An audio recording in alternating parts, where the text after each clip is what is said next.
Ni aje wase, ni Alberto Maisha States live ingine ya Sunday. Leo ni August what? August 20 sawa date. 25th. Nimeanza TikTok pia kaa kuna se wawezi kama YouTubers ingia TikTok. Waniambia ni aje alafu tuendelee live hivyo hivyo. Nataka kuimonitor make sure everything iko poa. Sijui kama nimeingiana hapa mabado, hebu tuone. Ama ni lose.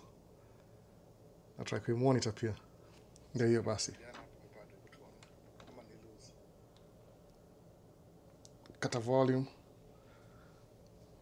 Sawa ngapi? Kuna mimi tu hapa hivi. Oh, kuna sawa tatu. Kama ukibora vingia. Siko na notice hiyo by the way. So pia nimeanza TikTok pia na try kuimonitor zote mbili at the same time. So mazi the house rules nasema ile kaa asulu swali ile kitu the most important thing ukitaka ku get in touch na mimi mwaga na do job Monday through Friday, niko free weekendi but mwaga na rest weekendi pia, alafu niko na watoi, mimi ni Kambuyu, niko na 4 kids all together.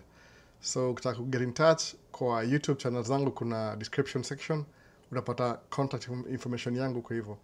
Alafu pia naweza ku itongaje ku plead ama sijui Kiswahili nasemaje, naweza ku at least fanya hivi, nitumie message kwanza kama ni WhatsApp, alafu na jina yako, alafu ni save namba yako ya simu na kila kitu, then ukinipigia back baadaye ndajua ni wewe, alafu nda call back juu job tunafanya sasa tuko ni kama at least sijui kama next week tunafanya hivyo, tuko kama tu ni kama highway fulani hivi wana try ku create ma bridge zinapita overpass, so tuko tu hiyo site the whole day, hakuna mahali tunaenda.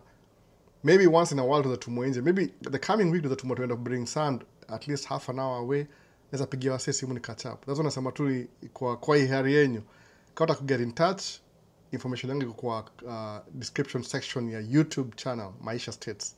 TikTok walikataa, walisema siwezi ingisha personal information yangu kwa hiyo page yangu, walikataa, walisema it's not allowed. Sijui kwa nini, maybe ni mambo na copyright na kila kitu. Lakini YouTube ndio hivyo basi, lazima ukuwe na fanya hivyo, make sure uko na nini, uko na hiyo story hiyo. Nitumie text kwanza, ni save jina yako, yani I have your name on my phone book, so ukinipigia najua huyu ni msanii najua. Jumu get so many soliciting calls kutoka country fulani hivi wataka ni promote vitu zao. I would want to but sina time poa, na ndio hivyo baadaye. Sasa so nimeanza na YouTube, TikTok at the same time. Tuongea jua nini leo? Kuna story mob sana zinaendelea huku hivi, ni ma politics tu, ma Kamala Harris na Donald Trump. Lakini hivi okay, sawa tuende kwa watu mingia na knowledge wasa mingia live kwa nini itwaje. Tuanza na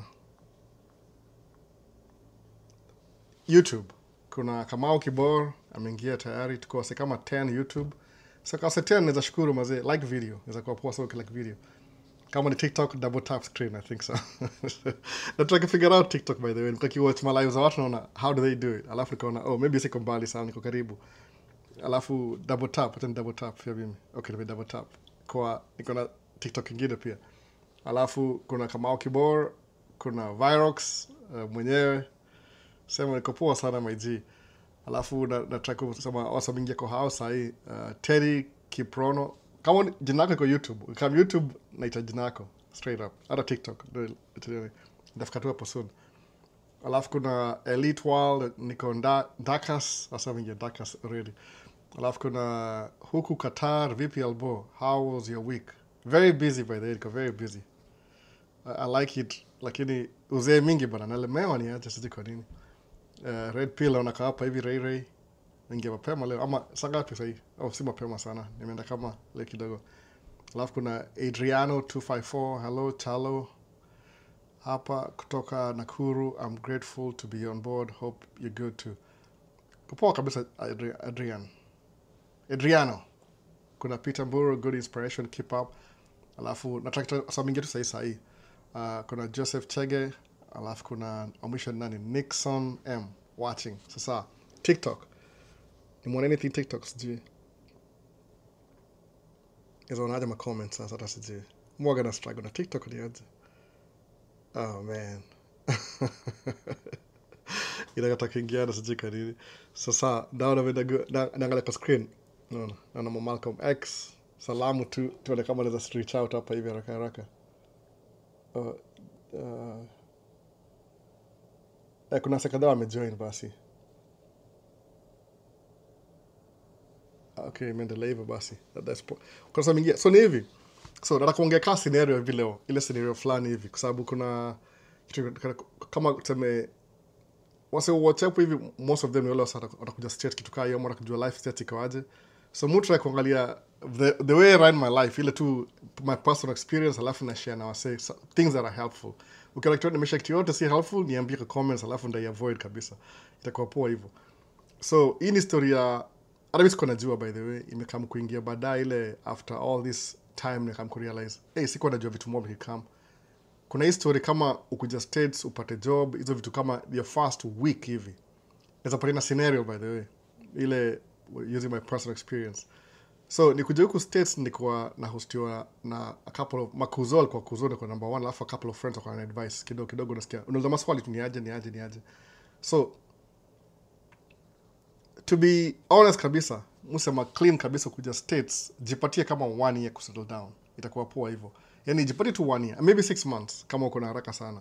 Usikuwe na moto sana, alafu kuwa open-minded kusikia advice ya wase. At least take it in, alafu think about it. No.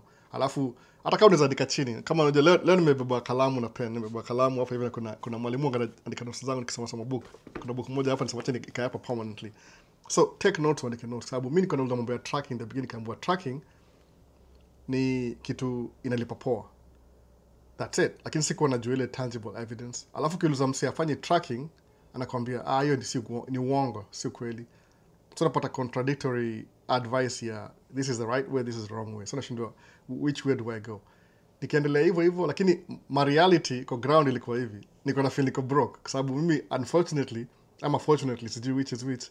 Nikikamuka hivi in the beginning nilipata job kwanza, by the way. Nilipata job. Ile kwa tu minimum wage job za kawaida, hizi ziko kibaru, ziko kawaida. Zile according to black jobs. Zile jobs za immigrant. Ziko available, but the jobs za haraka ziko available. At least Minnesota, sijui states zingine, but ziko always available. So nikaanza job yangu ya kwanza ilikuwa nafanya kazi kwa store. Store ni kama convenience store, ni kama small supermarket, ito Walgreens.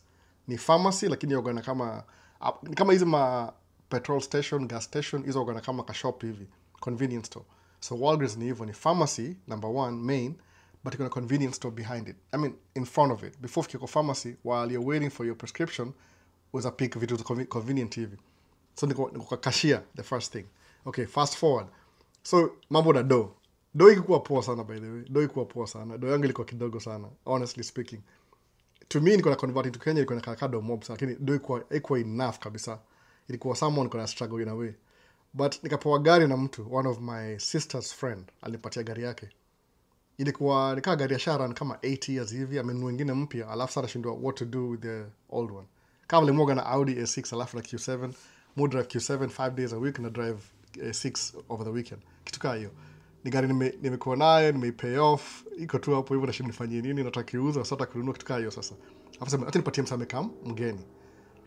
Nisha try kupata na hiyo gari, by the way. Ili end up kulipa repairs za kama 4,000 hivi, kasema I'll never do it again. So acha nikae nayo tu. Ili ni cost, by the way, ili ni cost ka 4,000 kuifix. Ukipatia mtu kitu for free nikalani hivyo pretty quick, au I treat the same way mtu ameilipia na treat. Hiyo ndio difference. Sijui kama iko na reflection hapa. So ndio hiyo story sasa. So ni hivi, ukiamua hata kununua gari, for example, mara mingi sijui inflation iko aje saa hii, but ausema kama current hao lazima kuwe na a third of your income ikuwe worth ile do ya kulipa rent. Okay, suppose kama rent yako ni 3,000, I mean, you're making $3,000 a month. Rent lazima ikuwe ile range ya 1,000, kitu kaa hiyo, ikuwe rent. Ubaki na 2/3. Sababu kumbuka kama huku kwetu taxes ni approximately 30% ya your income. So kama ukilipwa 3,000 after tax, itakuwa hivyo. Sababu tax hapa ni poa sana, by the way. Ni sijui naweza explain aje, ni breakdown, si mbaya sana ya Minnesota. Watu wana kama tuko overtax, lakini si hivyo. Ni kama scale, inaenda na scale na how much money you make. Ni very complicated but easy at the same time. But ni poa overall. Sababu Minnesota ni kama top 5 state to live in. So it's a good thing. Anyway, tuendelee. So a third of your income itakuwa kulipia rent. Sawa? So kama rent ni 1,000, alafu unalipwa 3,000. Tutoe tax, unalipa tax. Maybe ni 4,000, toa tax ikwe. So a third itakuwa, 1/3 itakuwa income ya rent hao. So hao ni 1000. Okay, suppose mko wawili kama mmekamna couple, which is really good by the way. Kama mmeona inakuwa poa sana juu everything you do mko na times 2. Mtakuwa sasa a third of your income itakuwa 1000, so you can afford a $2000 house. You know how big kiasi tena by the way. So sema utakubai gari. No. Utaenda which route? Kuna watu sema nunua gari mpya kabisa brand new, nunua slightly used ama enda kwa junkyard ununue gari mbaya ama kitu kama hiyo. Mimi nilibuy gari ilikuwa 1 year old, ilikuwa slightly used, nilikamuka 2007 nikaba Toyota Corolla. Sikia Toyota Corolla si gari mbaya sana. Ilikuwa kama 11,000. Alafu payment yangu ilikuwa 319 per month. It was a good idea but at the same time not a good idea. But ile based on the information that I knew, you know, that's the best choice. Sababu hiyo gari ndio ilifanya nika facility kwenda job. Niko naenda job yani ile efficiency. Siko na depend on people. You realize quickly you can't depend on people when you're doing your own thing. By the way, don't even waste your time. Jaribu kujijenga wewe mwenyewe bila kudepend na wase, itakuwa poa sana hivyo. Juu ukidepend na wase itakuwa sticky. No. You can't do business with your friends, with hizo. I mean automatic. So suppose useme okay, uko na idea nyingine different kabisa. Bro alikam gari yake ya first ilikuwa Lexus. Tulimsaidia kubuy. Akabuy BMW. I'm sure that's not a good idea. Because BMW, as much as ni the ultimate driving machine, ni very expensive to maintain. Ni very expensive to maintain. The first time ilikuwa na major repair ilikuwa $16,000. Ilibidi tu give up iende kitu kama hiyo. Ilikuwa kitu sijui kuna mahali kwa transmission ile all-wheel drive system ina leak. Alafu ukiangalia leba yao na parts na pia ni exclusive ni BMW, so hautaenda kwa msee wa mkono juu kali ya kufix hiyo gari, lazima uende kwa dealership juu kuna hizo resources, naona. Alafu unataka ku max ile do yao. I think labor alone ilikuwa 10,000, alafu parts maybe ilikuwa 6,000. Inakuwa hivyo by the way. Ni dealership, unaona. You buying the experience, see hata the car, the experience iko overpriced anyway. So anza na gari iko cheap, naweza sema hivyo. Hata kama utabuy gari mpya, advantage yangu msema hivi. Kuna watu disagree by the way, it's okay. Comment down below kuna disagree. Nakwambia why, na explain sahi why ndasema hivyo. Anza na gari slightly used, kama a 3-year-old, 2-year-old. Sababu mara mob watu wengi wana lease gari. Una lease for 2, brand new kabisa una lease for 1-2 years alafu narudisha. 24,000 miles. So kubuy gari kama hiyo, si brand new but you'll pay maybe 30% less ile price yake sticker price brand new.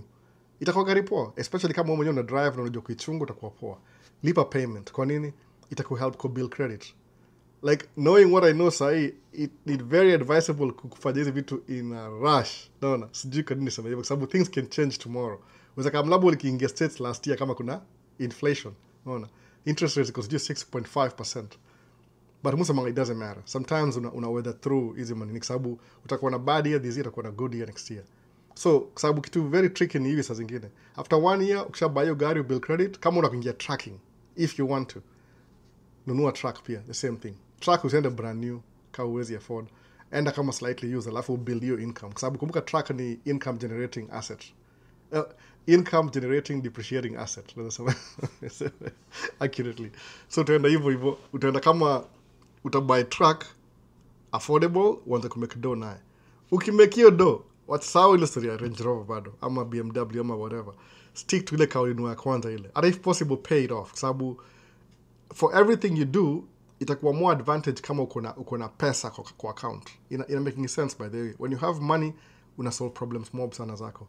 Juu kama uko na pesa tu ile unaangalia account una 10,000 this year, next year uko na 11, 12, inaenda ku increase 1,000 every month. Uta make a better decision ku invest later on, sababu most of this investment is on slow na long term. Kama ukibuy shares, kuna something tonga Roth IRA. Kuna IRA na Roth IRA. I think mu prefer Roth IRA. Anza kuinvest na hiyo, nunua low risk shares, nichukua life insurance, anza kusave emergency fund, vitu kama hizo. The only debt unaweza kuwa nayo labda ni hiyo gari na nyumba. But if you think ile your dollar, whatever you're making, iko na specific purpose, inaenda hapa, uta feel more comfortable 20 years in. Kasi hizi mwaga na feel very uncomfortable. Juu tangu nilani hizi vitu nasema I wish ningeanza hizi vitu 17 years ago kitu kama hiyo.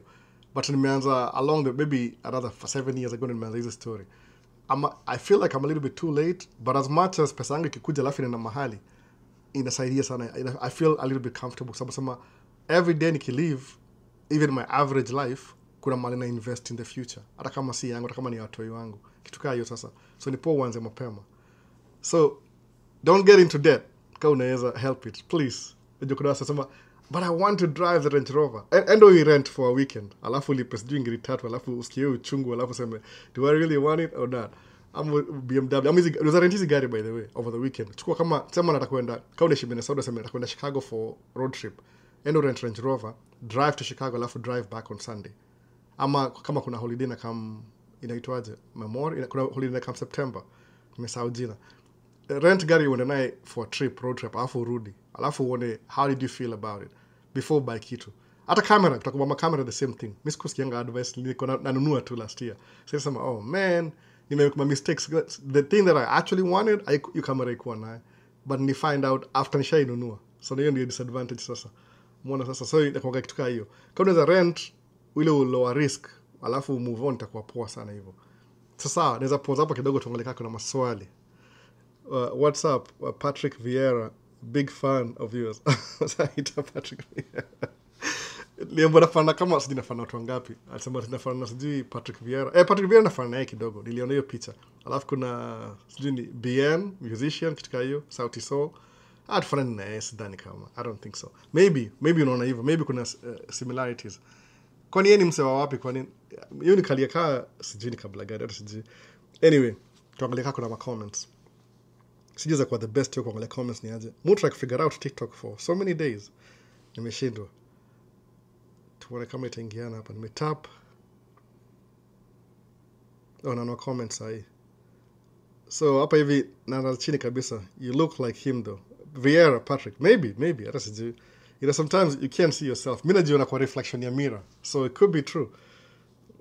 My eyes iko kwa my face. So I can't even see. I've never seen myself in real life. Watu ndio niona. Could be true. So, as a at some, the price of house will reduce if Trump gets into the presidency.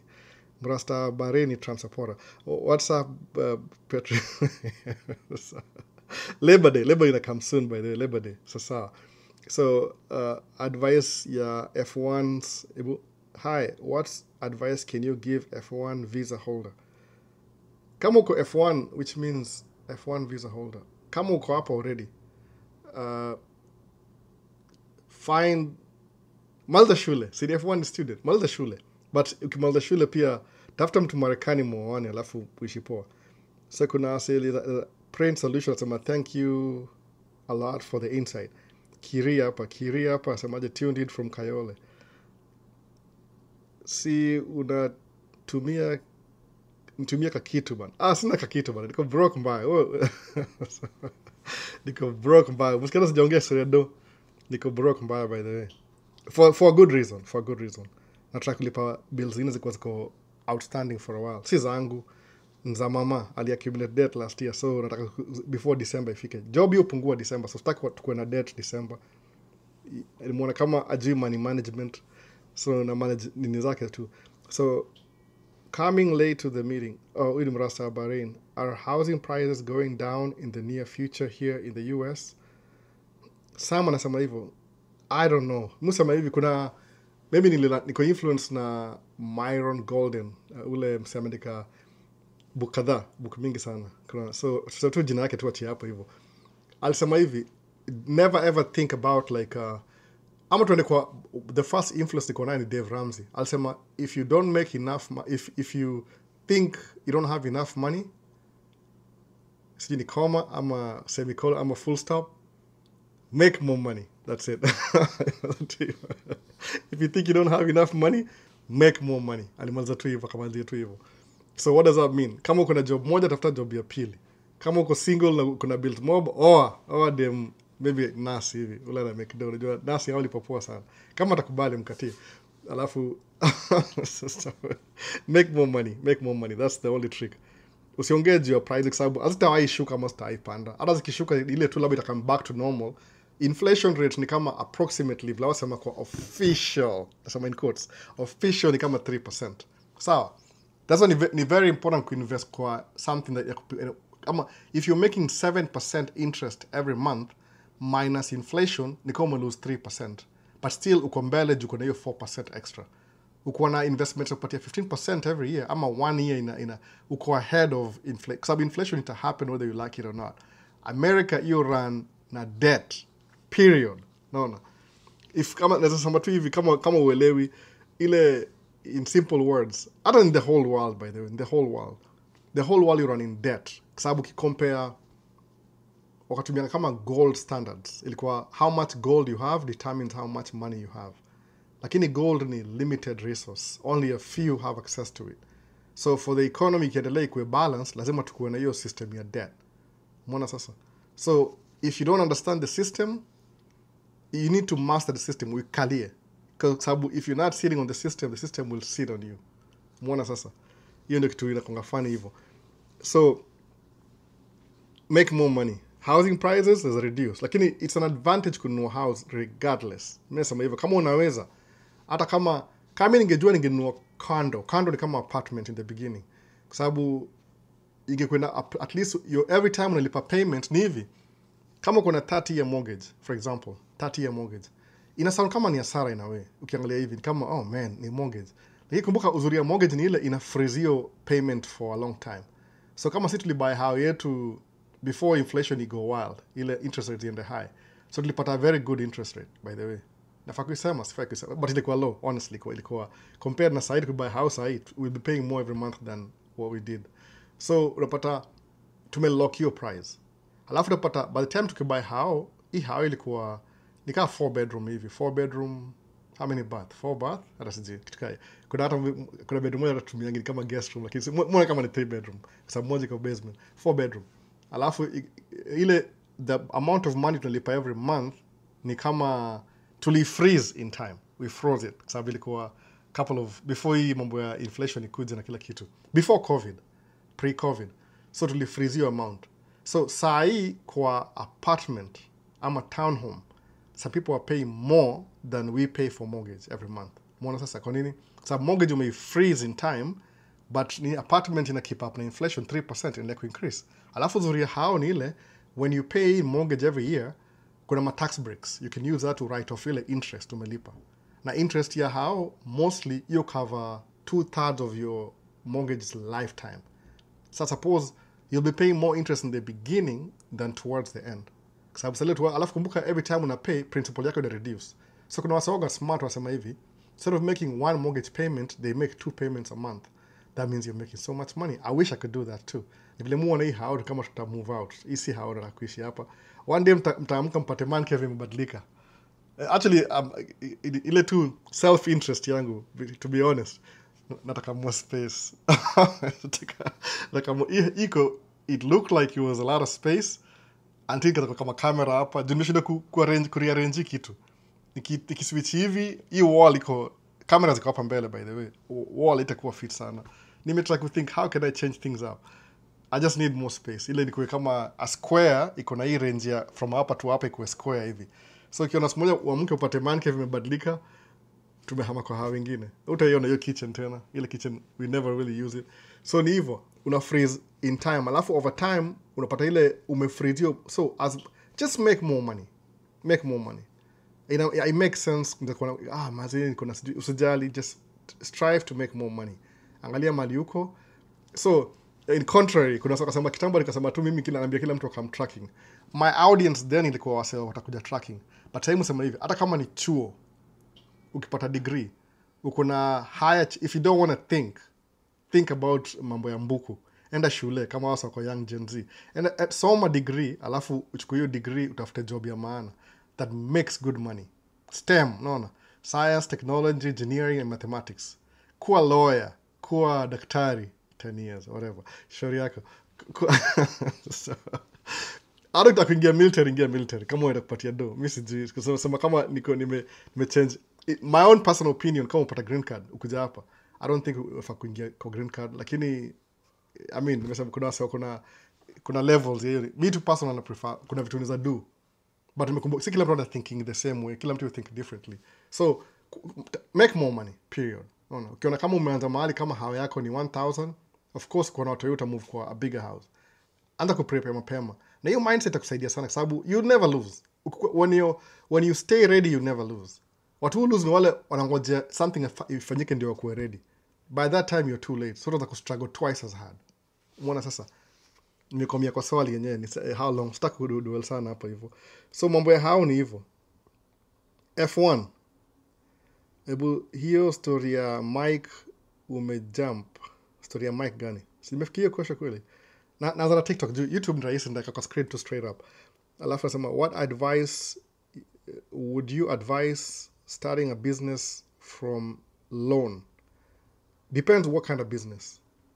It depends what, before, kama ujui kile unafanya exactly, kwa sababu underestimate. Siku hizi wife you criticize, your life pia na criticize. Nasema, stop telling people this, unaambia hivi na hivi, you make it look so easy but it's not that easy. It's true.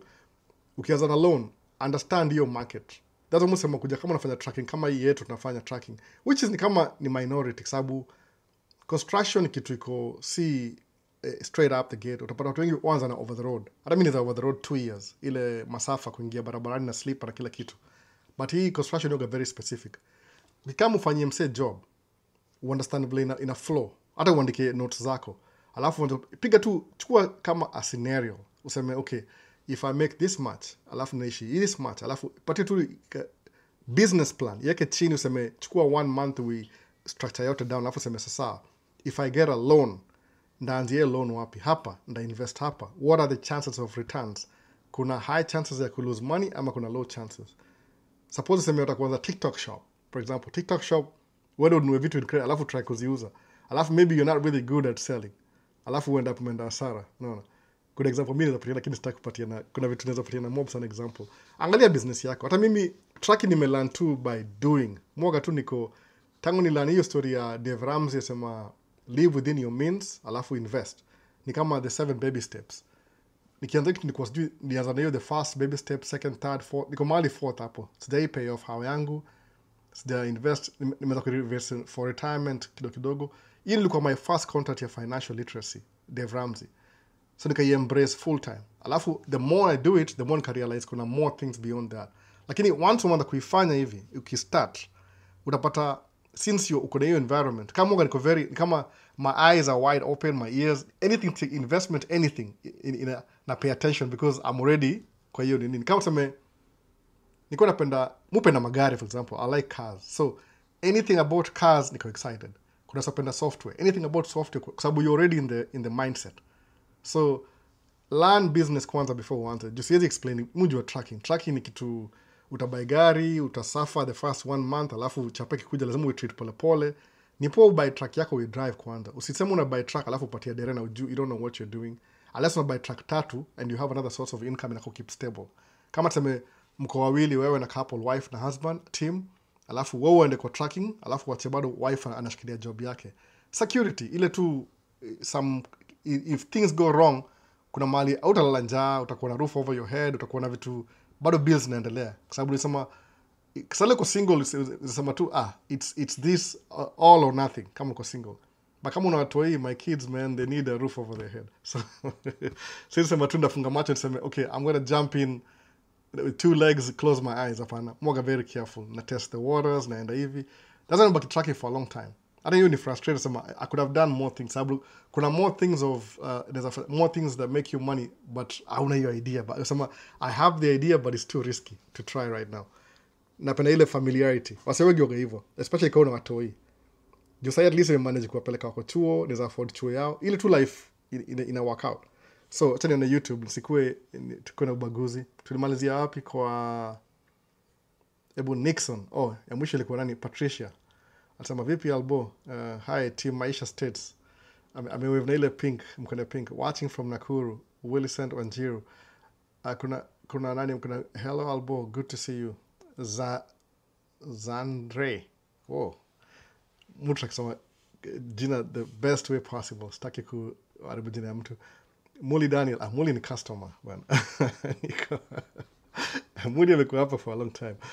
So, what happened to multiple hauliers? I heard it's like they're under receivership.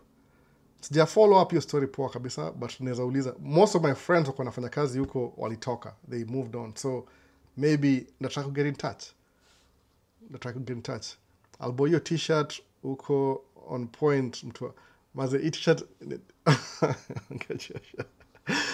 nilibuy kitambo, last year because I lose weight, niko very skinny. Unajua niliingia diet nika lose weight, but sasa nataka gain weight na kidogo ile nikuwe optimum. Nataka kwenda tu optimum by the way. I lost too much weight kwa kaka mgonjwa. So hizi ni shatika na bike when I lost so much weight. You gonna feel narudi huko bado, but sasa niko tu na focus vitu zingine bado. Ni once in a while, I can't forever. Thanks lakini, thanks. So who is more likely to win this coming election? Peter Mburu. Sijui, it depends na voters. Mimi sijui, najua ni voting. Hata siwezi kuambia ati kuna policies za Republicans, sijui kama wana policy, wala kama wana policy. Alafu kuna policies za Democrats. So, but au jile tu kuna liberal na conservatives. Mwaga neutral, mwaga libertarian katikati. Kwa sababu definition yangu ni conservatively liberal, liberally conservative. Lakini kwa sababu nikiangalia history ya hizi party zote mbili, nashindwa which one should I support. So muona kama na issues. Nasema okay, which one benefits me? Okay, not even me sana, my people more. No. Watu kuna melanin more, even muangalia hivyo. Policies za nani zinakaa kama zita suggest kusaidia watu wa melanin, alafu na vote ya hivyo kwa every level, hata down ballot.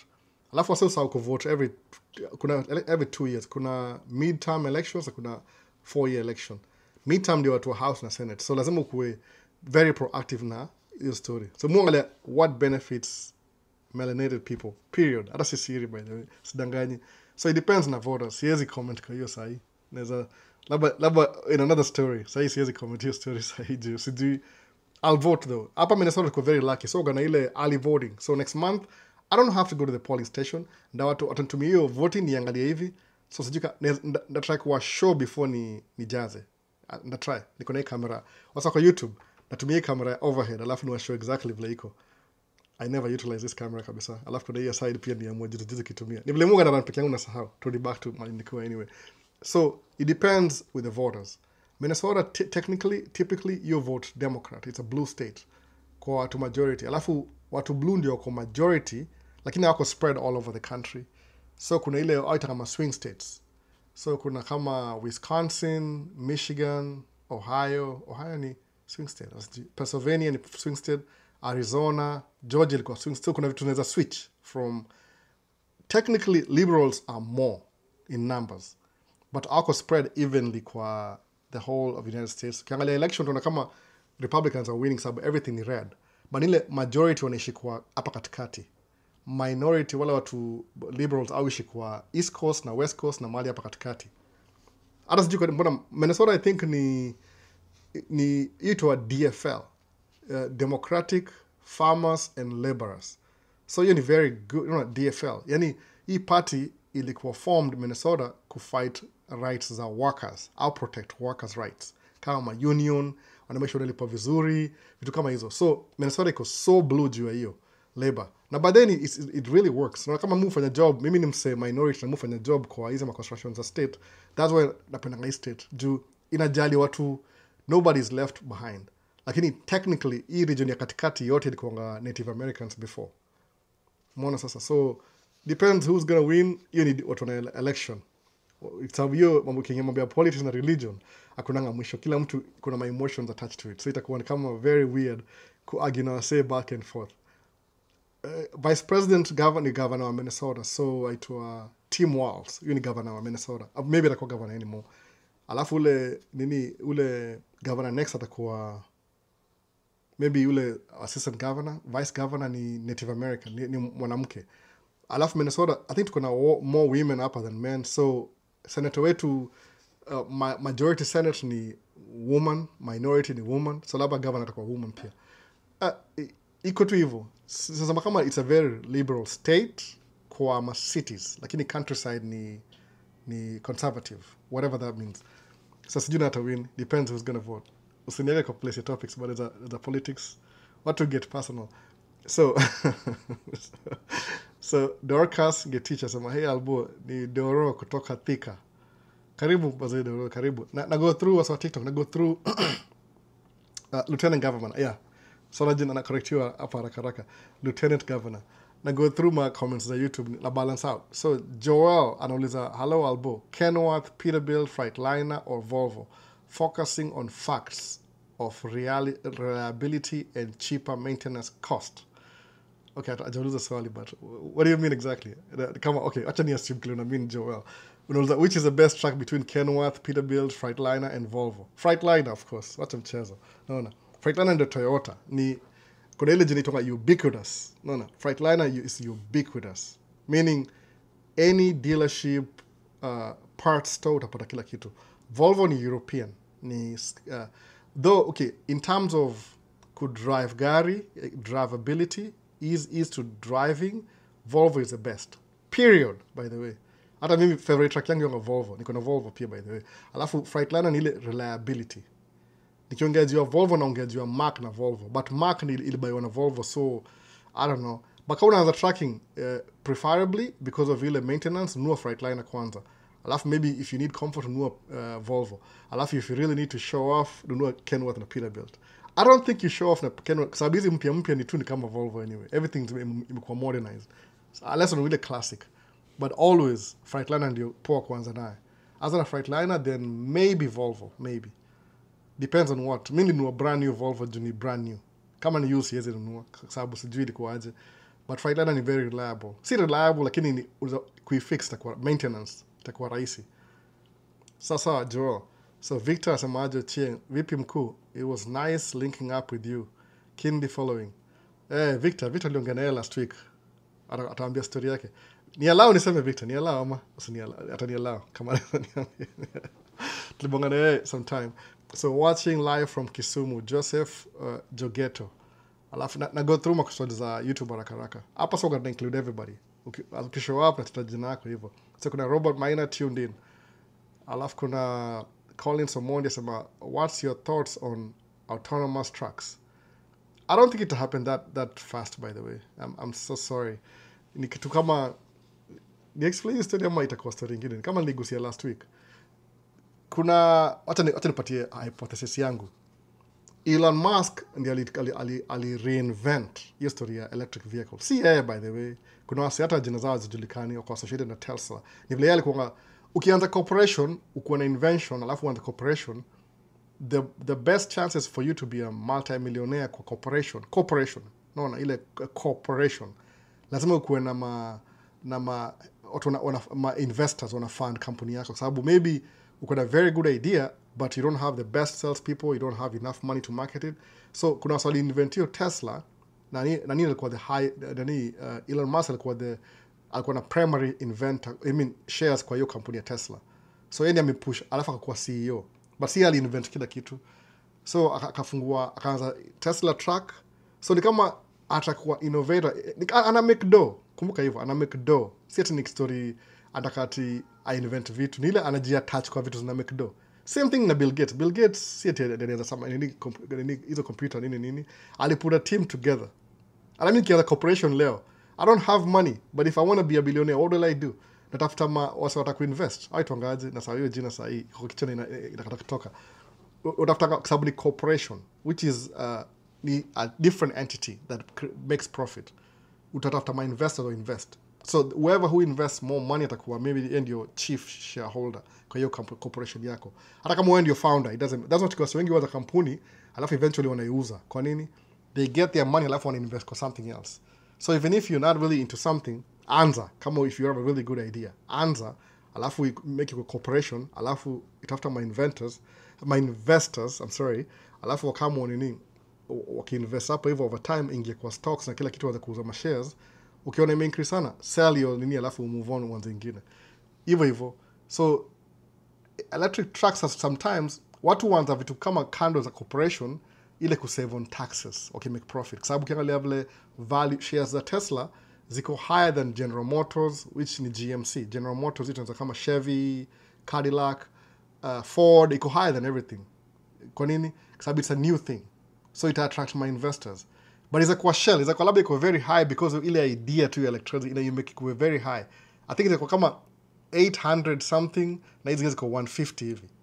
So imagine hiyo range ya Tesla iko very high.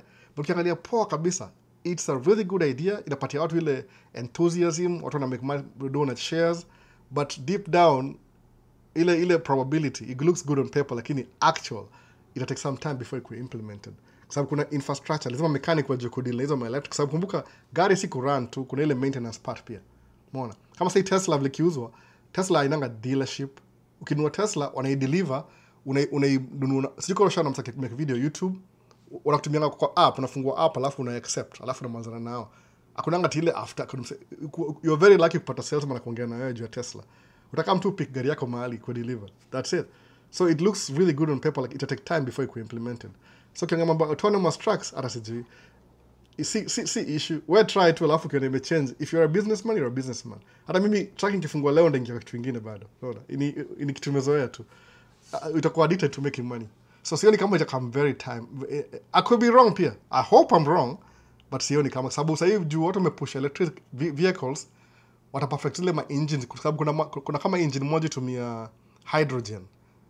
Iko more environmental friendly than electric. Sababu electric still it needs gasoline. Kuna so tumia generator to create electricity. So it doesn't make any sense. Sometimes need to is a game ile the game that the rich people play. Only the rich play the game. Kitkayo. Sioni kama ita come to in fruition too that quick. It'll take maybe I wish it would, but sioni kama ni that soon. Maybe China later. But infrastructure. So mostly definitely sir, share away. I hope it inspires someone else. Okay, Victor ameniallow. Victor wapata scholarship kwenda University of California, Berkeley. No, tuliongea. Kumbuka Victor, tuko naye tunaongelea last year kwa nini Mancave. As we speak of California sir, yuko UCLA. No, UCLA Berkeley. No. University of California, Berkeley. That's very prestigious school, by the way. Alimwambia, I'm envying you. I wish ningeenda Berkeley, by the way. Nikue kama low degree or something. Kuna university study jina Harvard, Yale. Unaona? Sijui kama Yale. Mimi hata simu sema historically black colleges ni mtu kwenda huko sana, by the way. Sababu anafundisha ukweli zingine zile uweze kupata hizo university zingine. So Victor, say as we speak, jina yake kwa screen, YouTube. Ako UCLA, University of California. CLA, University of California. UC Berkeley. Iko whatever. Anajua maliko. Sasa mimi niambia ni share nini yake. Alipata scholarship, akona 2-year scholarship. Full scholarship. So wataka degree. Fuata Victor, by the way. Fuata Victor, mfuate huko hivyo haraka. Msumbue waambie vile alienda. Last week alikuwa shengi California already. Sasa nimeisema basi. Amesema inspire somebody else. Scholarship, full scholarship, 2 years. Akona degree and a master's degree. Sasa tutakuwa keep in touch na yeye. Amesema hapo ndo bring baadaye kuna time. So Gidi asema watching from Thika. So msikia tena Victor Ochieng ndio hapa hivi. UC Berkeley. Kama unajua malio iko California. Sasa tuendelee. Gidi asema watching from Thika. Alafu acha nirudi TikTok nimwacha hold kidogo Dante. Kama kuna anything hapa nimemiss. Kuna insight ilikuwa hapa good evening coming late. I'm housing the housing prices. What advice can you give to F1 student holder? Fanya kama Victor, F1 student holder. And maliza tu shule alafu pia sijui nisemaje. Tafuta njia kukaa hapa hivi. Unajua vile nasema. Labor Day ishapitisha. What's up Patrick Vieira nishamaliza hiyo pia. Hiyo mic mkuu si to show connection to buy. Gani hii yangu ya hii? Hii ni buy during COVID. Initogaje hii microphone? Hii microphone ama ni gani? Inaitwaje? Hii ni kama ni simplify vitu. Ni USB, nitoga Rode NTG. Microphone connection. Okay, sijui. Ni very too easy na try to simplify. Nitwaje? NTG USB. Hata imepotea sound niko nimepeleka. Interface hivi ile nini iko napenda hiyo niko na microphone kama hizi 3 by the way. 2 zile za au itaje za music exactly kama hii NTG but ni different version. Iko na USB cable to directly kwa computer alafu inakuwa it makes the workflow easier. That's when I natumia hii microphone. Alafu na plug in any headphones directly kwa microphone. So it make things very easy. I don't have to think about sababu huko mbele yangu kuna kamera kadhaa. TikTok huwezi jua unaona tu kuna actually nimeplug in TikTok ndio plug in ndio hii cable. Hizi ni wireless Boss wireless lakini ni very comfortable. So I can wear them for whatever 2 hours ni feel comfortable. Alafu nilibuy ile cord yake nimeplug in kwa microphone directly. Ndio hii hapa hivi. Lakini before nilikuwa tumianga hii hapa hivi. Shure microphone hii. nile small nimekatika tu kama ile expensive but inakaa hivi. So ni XLR pia hii ni iko na XLR hapa nyuma XLR, alafu iko na USB hapa kando hapa, si type C ni ile USB, alafu kuna headphone. You can use this directly pia. We kwa stand hivi uplug in hii hapa hivi, angalia ikidemonstrate hapa. Inaingia hivyo hapo, inaingia hapa ndani. So back to kwa hapa kwetu. So hii ni sure niko na kama 3. Hizi ni the podcast that never happened. So niko na 3 kama hizo but sijaipata guests. Anyway, lakini itwa hivyo NTG. Ndapatiana siku moja, I'll give it away, but si sahi, I'm using it sahi. Hiyo simplify job yangu juu nimepewa tu kama 2 hours. Nimeambia wifi aende kudu shopping immediately. Acha na mimi asikuja kushow up kwa live tumanze history la karaka. I'll get more time in December. It's quite very busy in December. January, February, January, February is quite very busy most of the time due to weather. So ni hivyo NTG USB. Sijui ni how much, ni by kitambo sana 4 years ago kutoka hiyo. So ndio microphone ndio hiyo basi. Aitwaje? Peter Piece. But kuna so many options. USB directly kwa computer alafu inaingiana tu. Haina vitu more but lazima plug in sijui ma connection gapi. Nili simplify vitu by the way. Before nilikuwa natumia vitu extra.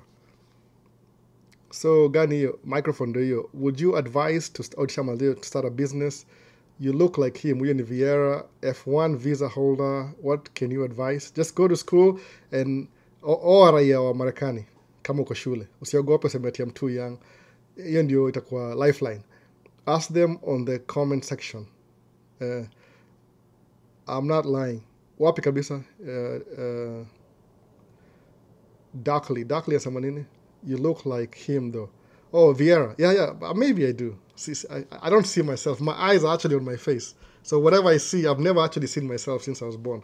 Now, a reflection of myself. Nikana screen of mbele yangu naziona. Maybe I do. Maybe I do look like him. Maybe kuna distant cousins.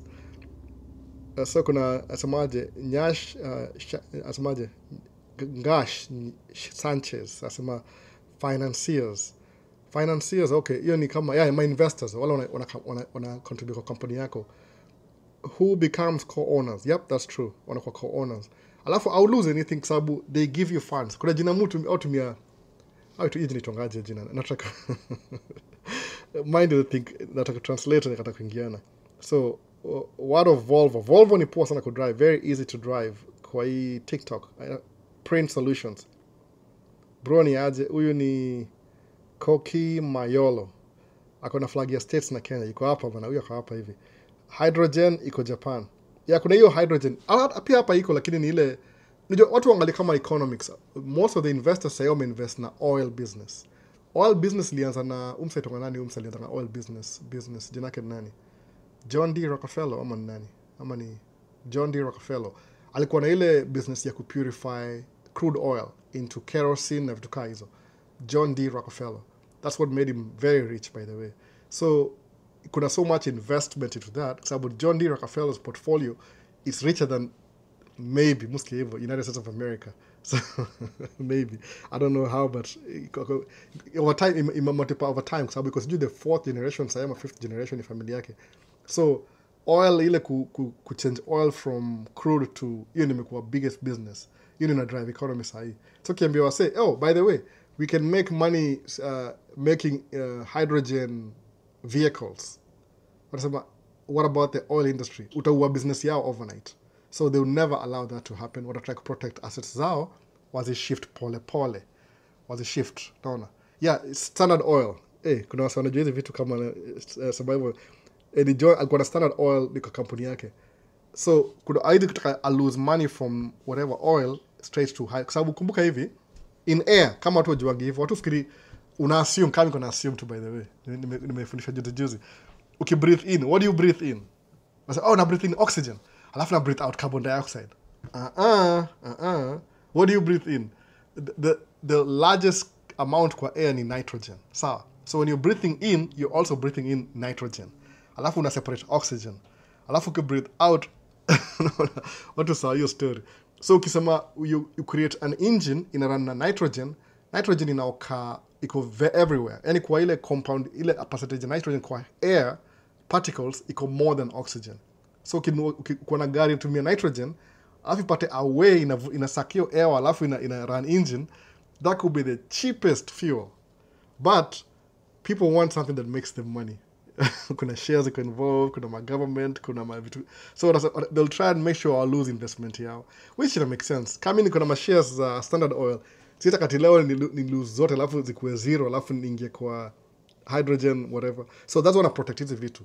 People know electricity is better than fuel. Sawa kwa mambo ya green planet. But kuna watu wako tied down na hiyo investment. They don't want to lose that yet. So they'll protect their interest. No. Nasema hydrogen iko Japan. Trucks.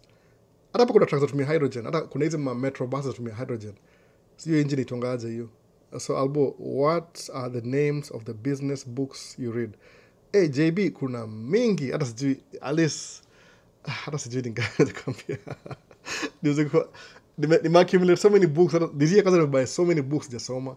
Muzi panga kama 10 alafu na buy at once. Alafu naziweka mala sema one day I'll read these books. I believe in reading page by page. Nile tu kuwa na hiyo nini. You don't need to read all the books. Get your concept. Come understand how money works. Kuwa ile financial literacy. I'm pretty sure ukishaanza kama usikusize hata ukisikiza tu kama mse kama Dave Ramsey akiongea, maybe yake ni middle class low kila kitu, but itapatia ile guideline how to manage your finances, financial literacy, how money works basically. Mwone sasa watu wengi wajuangi by the way. I'll struggle, but ni poa kustruggle kutojua alafu na learn every day. Kama learn every day by the way. So TikTok ina kulipa huko. See, I'm supposed to be selling stuff. Mulipo kama cents. Kitu kaa hiyo, sijui ni 7. Hata siangaliangi amount. I don't really care. TikTok. By the way, Nash, ama nani, Edward, Mogesa. Ainilipi ni, I just do it kama public service. No. Ile, nafanya YouTube, same thing. I'm already a businessman. So muangalia ile tu, I have other ways to make me money. Itu nile ku reach out kwa things that I know. Na believe even, to be honest. Nikilearn something new, mu prefer kushare na watu, alafu ndio, ni kama tuna discuss. Kwa sababu every time nikilearn something new nikidiscuss, ni kama you guys mna check out, mna verify, kaya ina make sense. Kaya ina make sense kwenyu, that means me explain vizuri paka ime make sense kwenyu. Which means kama nime explain vizuri, pia mimi make sense kwa kichwa yangu. Unaona? Kuna vitu hata sijaigusa paka sasa hivi. Sijasoma bado sema, I don't want to touch this right now kwa sababu si understand. Kama vitu kama kuanza kampuni ile corporation, I'm learning that right now. Sina time kulipa consultant, but if I have to, I will when I get time. Takulearn how everything works out. So una learn tu pole as you go. Kuwa tuna your attitude. Learn kuwa na financial literacy, how money works. Sababu ukiunderstand hivyo, itadecode vitu mingi sana unajua. Sababu watu wengi, kuna system in place. Understand the system, alafu ndio ujue how do I kama ni kuwe above the system. Inflation happen every year, ni kama 3%. So kwa na job, you don't get a raise, una lose. Sababu unapata, if you're paying, kama mkati ilikuwa $100 last year, nasema tu example, alafu this year itakuwa 103. So kama mshahara wako ukienda mahali, utakuwa una strain financially. Kwa nini? You didn't do anything to grow your income in the new year.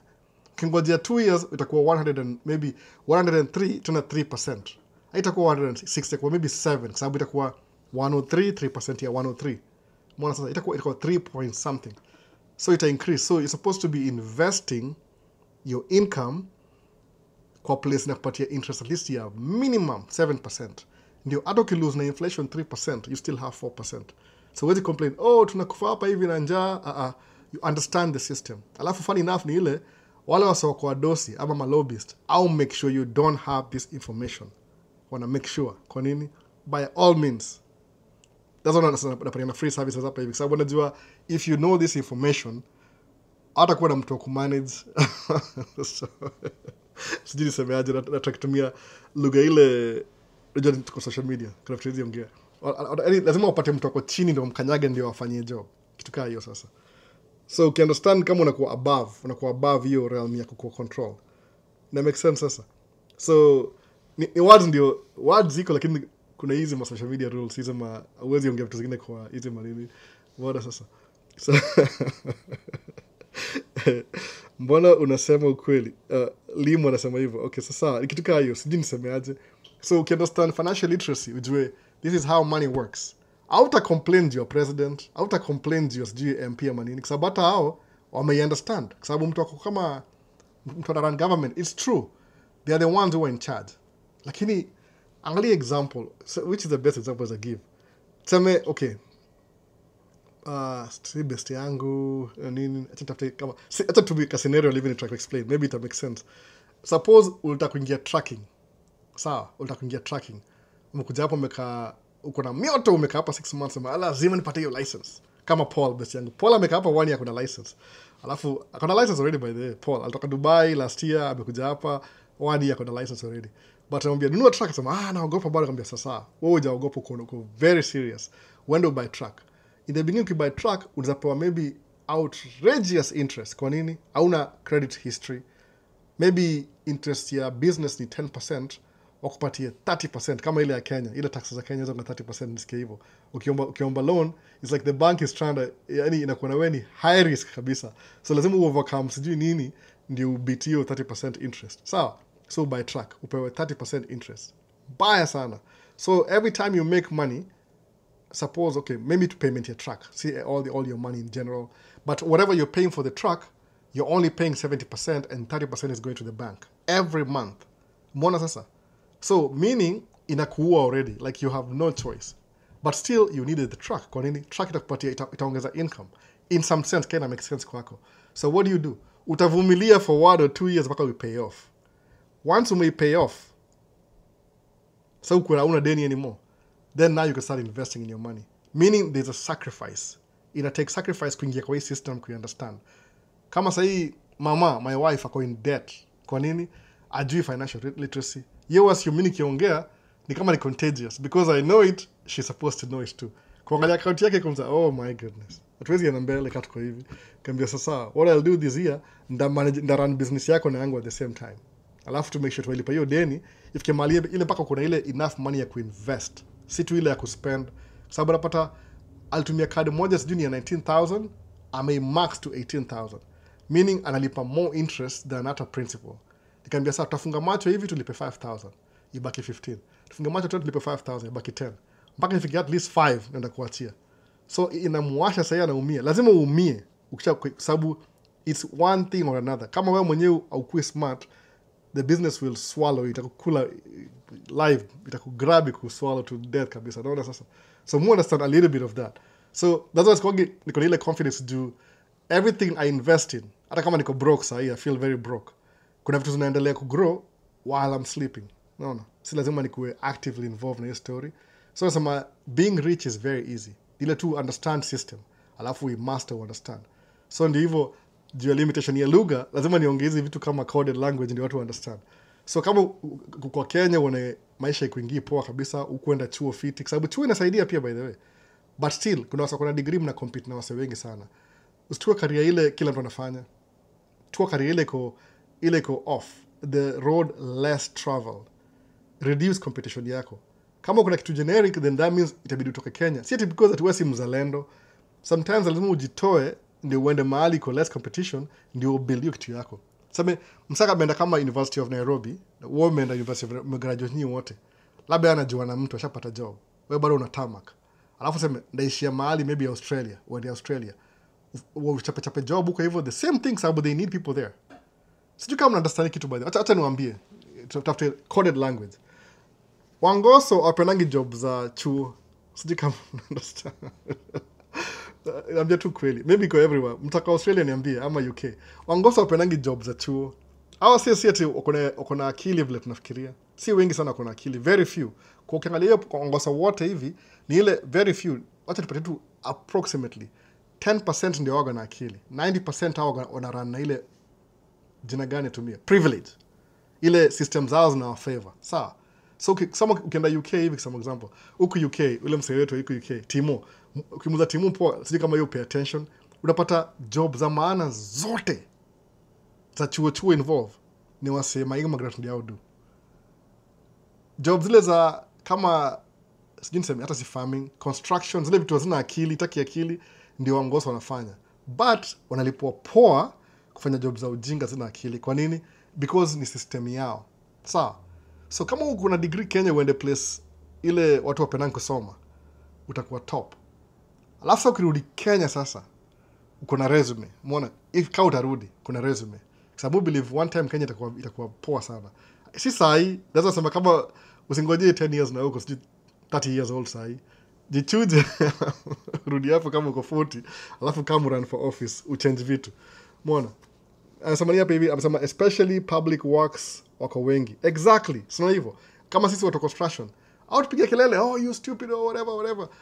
Lakini tunajua msa hajasoma. So unamuelewa, unajua anashindwa ni aje una drive truck na una run business. How? Hii akili yako ni gani? Si wanafaa kuwa kusupira kukuliko. How come uone hizi vitu?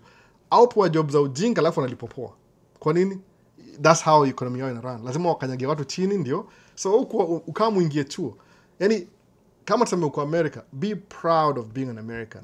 Just nikisema ati mimi America ni mbaya. Kuna sasa America ni mbaya, sikudanganyi. Maybe ilikuwa msali chukua words zangu aka Photoshop. Hii place kuna opportunity. Kwa hiyo akili tu ndogo ya kwenda chuo hata high school. Kwa sababu waso construction hata hajaenda high school. Msana ana repair truck yangu hata akumaliza form 4. Alikuwa 14 year old akaingia kwa shop ile akafanya kazi ile kama apprenticeship. Ana learn kazi ya mkono akilearn. So because there's only so much you can learn about engine. Unafungua bolt hapa. If you do it 10 times unaimaster. Upai kwenda chuo katika hiyo. That's why my vocational school it will take 2 years. Certification too, who cares? No. Kazi ya mkono. So kazi zao za mkono zilipopoa. Kama sio unapata msa wa ofisi compare na plumber. Plumber atalipwa more money than msa wa ofisi. Kwa nini? Juu ni kitu watu wana need. Sawa. But in terms of atumia ile job ya ofisi ni poa juu probably you live longer. Sijui sababu autumii mkono yako sana. Unakaa tu na masimu, unatumia akili yako more. That's what I'm trying to say. Kama unaweza tumia coded language. So kama umesoma kidogo tu, ukuja hapa hivi uko highly competitive. Hizo ndio hasa kwa mambo ya siasa ati watu wa Afrika au chukua job zao. Atuchukui job zao. Kwa hiyo job watafanya. Lazima wakuwe na mtu chini yao ukanyagie ndio au endelee mbele. Si siri by the way. Mimi najua kuna wase kila siku. Wako na nitusi sikia kwanza siku hizo waniheshimu. Sasa shindo mse ni aje bana. Amekuwa hapa hivi wewe acha. Kuna mse fulani aliona last week paka alisimama. I think alikuwa anaduya company fulani before alikuwa kama mdosi hivi. Akaniona. Akaniblock akasimama. Akasema I had to say hi to you. How have you been? It's been like 12 years jai kuona. Sasa oh wait, huyu ni mse? Ule mdosi wetu bado ni dere. Alikuwa supervisor sasa ni dere. Maisha yake meaning alipata mali akakwama, akashindwa kuendelea akarudi back kwa dere tena. Alikuwa supervisor, imagine. So aonanga hiyo akili. So utapata kuna akili ni 10%. So ukijitoa Kenya mse, utakuwa mbele mbaya sana. No. Nile tu chumi yetu tuko unfair kidogo juu ya ukoloni. Sasa system yao hiyo wakivo. Siwezi ongeza vitu tu ile whatever. Lazima nifiche kidogo. Tuangalie swali hapa hivi. So, I know bunch of them. Pia maintenance wako kibao. Mona, Ngasha amesema hivyo. Ni ukweli kabisa. Especially public works wako wengi sana. Hawafanyi kazi yote, bado wanalipwa poa. Kwa nini? Hivyo ndio nchi yao iko. So, utaka mtu mwingine afanye kazi alafu wafanye. That's what so, kama sahii hapa kwetu hapa kwa hii mambo ya uraisi. Kiangalia huyu uraisi mmoja huyu wa Republican. Hajasoma sana, ni tajiri tu, alizaliwa na babake aliiba pesa. Babake alikuwa anafanya kazi hizo ma contracts za city. Ili make very rich. Unfair kila kitu, wakapata job. Wakabuy ma property, they know the inside. Unaona? TikTok imekuwa inactive kidogo. But anyway, labda tutakata TikTok. Verify complete. Sasa ndio hivyo sasa. Sitakuwa hivyo sasa. So kama umesoma kidogo tu, hata kama ni 2 years plumbing, akia nani. Alafu uanze business yako, alafu uchukue market. Alafu usikuwa na kiburi sana. Maintain tu, utakuwa sawa. Usishow unawa threaten. Juu wanajua ukweli, wanajua hao watu ni watu weusi ni hata tunatesteri mob bana. Sisi ndio original, sisi ndio watu original. Wale wengine ni kama hiyo story ni mob, na za story nyingine ni kama mambo ya religion. Sasa turudi comments za Dante amesema aje? By the way, TikTok yako umeset region as USA ama Kenya. For the Kenyan audience, ama how do you do tailor-made content only targeting Kenyans? muweka zile tags tu, naeka tags by the way. How do YouTube make sure weke tags? Kuna times zilikuwa very relevant kama 2-3 years ago, tags zikakuwa irrelevant for 1 year, but slowly ziko relevant. So kama wewe ni Guru Visuals, for example, Guru Visuals, ni jina yake hapa hivyo. So, next comment. So ukipost video yako ya Kenya, weka hashtag ama tags za YouTube ni zile ma keywords, key frame words. Kama inajonga Kiswahili, msa kama kwa TikTok angalie msa anaongea nini, si understand, ata move on, ata slide and move on. Hata kuna watu watanielewa, ata move on bado. I don't take any offense, sababu only kuna watu specific watachukua hizi vitu wa learn nazo. There's only so much I can reach. Siwezi reach kila mtu, na reach watu wengine, kuna wale sta reach. You guys should start another channel muricha hao wase wengine, sababu kila mtu ana relate na Vieira, mimi Vieira. Itokani Peter Vieira. Vieira, mimi bro Vieira mdogo. Sita reach kila mtu, but whoever na feel kama naongea na yeye ataishika. Umeona sasa? Hata sifanyi juu ya subscriber by the way. I wish kama ningekuwa subscriber ningefanya video. I know how to do videos by the way. Nafanya video ikuwe na effect kila kitu, but umeona I don't have time. Wacha tu ni invest na nichunge watoi. Sasa so amongeza hapa, so hivyo tumia tags. Tags zangu ni gani? Kama mtu tumia gani? Shida example. Kama hapa Man Cave mtu tumia tags gani hapa hivi kwa YouTube? Acha nione. Ile nafanya ikuwe localized. Zikatu hapa naziona haraka show. Mtu mia Maisha States, alafu na channel moja tu Al Hal Incorporated, alafu kuna Kenyan Vlogger, Swahili Channel, United States, kuna huku US, huku States, mweka 4K video, alafu na kuna Kenyan Vlogger mara ya pili, alafu kuna Uganda, Tanzania, Burundi, Rwanda, Kenyan living in America, diaspora, alafu kuna huku Germany, Australia, Canada, Qatar, I am Marwa, sababu I am Marwa ni mtu pia ako nini, yodu vitu za diaspora lakini yuko Kenya. Alafu nimeweka hapa sababu ni YouTuber famous. Inspire, motivate, educate, transform, start reading books, reading culture, each one teach one, Man Cave live. Vitu kama hizo, yani something keyword phrases vitu muongea. Financial independence, kama you read books, nimeweka Kenyan Vlogger twice, acha nitoe moja hapa hivi. Ni hiyo tu, ile tu tags fulani. Alafu maybe kama if your content is similar to mine, for example, kama wewe do vitu mudu, tumia Maisha States. Kwa sababu mtu akiweka Maisha States hapa hivyo juu ile video zangu nimemake more video zangu na hashtag ni Maisha States, ita create your hashtag, itakuwa relevant. Sawa? The more you do it, the more inakuwa relevant. So if somebody is talking about something closer to my channel, unapata kama wasona watch video yangu, watawatch video yako next, itakuwa kwa inline. So tumia hizo tags ma keyword phrase kwa channel yako. Usipost video alafu haina tags. Come on. Kidding me? Hii ni search engine, YouTube, hata nini TikTok ina move towards that direction. So tumia tags. Kama usema mujita kama Kenyan Vlogger, African Vlogger. Mostly si reach African, na reach Swahili speaking. Swahili speaking ni Kenya, Uganda, Tanzania, Burundi, Rwanda, maybe a little bit of Congo, kwa sababu basi yangu Congo yoju Kiswahili. Maybe 90% Kiswahili. So the Swahili speaking countries. Kwa nini? Hii information naongea ni kitu naona kama ni sensitive. Nilisema hata ni audience ya nyumbani. Nikiambia watu wa audience ya nyumbani hizi masiri watajua. Hata sijui nisemaje by the way. I'm not very good at ile Swahili sanifu. I wish nikuwa mtu wa coast. Akia nani. Ningekuwa nazilay down tu hivi. Lakini mimi Swahili ni average student Swahili. So hizo ni tags kwa video. Make sure una tags kwa video. Ile audience watakureach. So tukiongea sema kama hiyo Swahili Nation kitu kama hiyo. It's not even a thing. Ile tusema tu Swahili Nation, hashtag Swahili Nation, hashtag Maisha States. Kitu kama hiyo. Ina link wase. Juu pia TikTok inakuwa kama search engine based. Everybody's trying to make money. So hizo manini si free. Free inamaanisha ni free market. But they're trying to make money. Sasa Dante. So if you're doing videos, tumia tags. Angalia if you make kama una making similar content to Kenyan online media, nani ule msee aitwa nani? Kenyan online media ama Mungai Eve, kama kuna content kama Mungai Eve, tumia Mungai Eve. Kwa nini? Hata ukiwatch video yake hivi, the next video in line itakuwa yako. Kama watch kama iko nini podcast, ni vile podcast yangu si kama yao specific. Au ongea vitu za issues well rounded. So nikiona kama video yangu iko similarity na iko nini podcast, ndio kwa jina yao tag pia. Ndio when somebody is watching their channel, next video itakuwa yangu kwa hiyo list. Umeona sasa? Tumia tags ni muhimu sana by the way. Zilikuwa big deals zika reduce. I've been there. But tumia bado usisahau hivyo, kwa sababu unashangaa mbona video yangu ifikie watu. Umeangalia tags kweli, umeweka tags gani kwa YouTube ama kwa hashtags? If they want 50, weka 50, it doesn't matter. Tasaidia. Streamline exactly who you are reaching. Kwa sababu kuna vitu mgundua TikTok ni it's easy, algorithm ni different. You can go viral easily. Lakini people will never check out your page. Inakuwa kama one hit wonder. Jaribu kuweka hiyo tags, similar tags kwa all your videos, ndio when somebody searching for this, angalia this. Kwa sababu siku hizi TikTok ina allow 10 minutes, I think, depending on your subscriber count.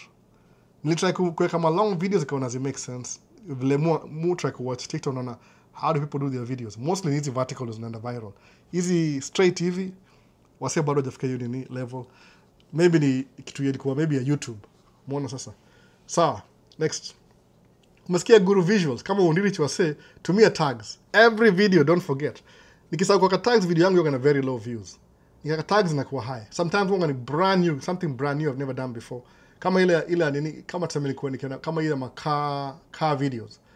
Natumia tags za US juu hii audience itakuwa different ya cars. Ndaka Kenyan vlogger ile lakini kuna ile specific audience na try ku target ya magari, wala upenda magari vitu kama hizo. So ni vile tu moga full time tracker. I wish niko na more time. Ama ningekuwa billionaire already. Niko na do video kila siku. Anyway, hata sijui niko na ataje kwa billionaire. Itakuwa weird. So ndio hivyo Dante. So tumia tags. Tumia tu tags. So Gideon sema price ya Starlink huku ni ngapi? Hata sijui mtumia tu ile ya kawaida. Tumia inaitwa Xfinity, Comcast something. Hata sijui tumiangi huku hivi. Which ISP are you using? Internet service provider. Kwa nyumba na kwa truck. Huku Green Company wameanza kuogopa compare. Mutumia, nikona simu yangu itonga T-Mobile. T-Mobile ni kampuni ya Germany, I think. Itonga Telecom something. Hiyo jina ki German. Hapa itonga T-Mobile. So my phone iko fast kwa T-Mobile. So nikona T-Mobile personal phone. Hii ni personal T-Mobile. Alafu business ni T-Mobile. Hii ni business. So business ni hii na hii phone iko hapa na nyingine wifi ako nayo. Hiyo ni sura nayo business full time. Ile tumedivide personal na business. So kama Maisha States juu simu ni extra, hii ndio simu ya Maisha States. So mtumia T-Mobile kwa truck. Hiyo ni iko tu all over, iko na 5G nikienda everywhere. As long as kuna hiyo signal. Kwa nyumba tunatumia Infinity, ama ni Infinity. Part of Comcast. Hiyo ndio internet service provider. Sijui ingine, labda kuna ingine. Kuna CenturyLink nilijaribu ikuwa poa sana, nikaachana naye.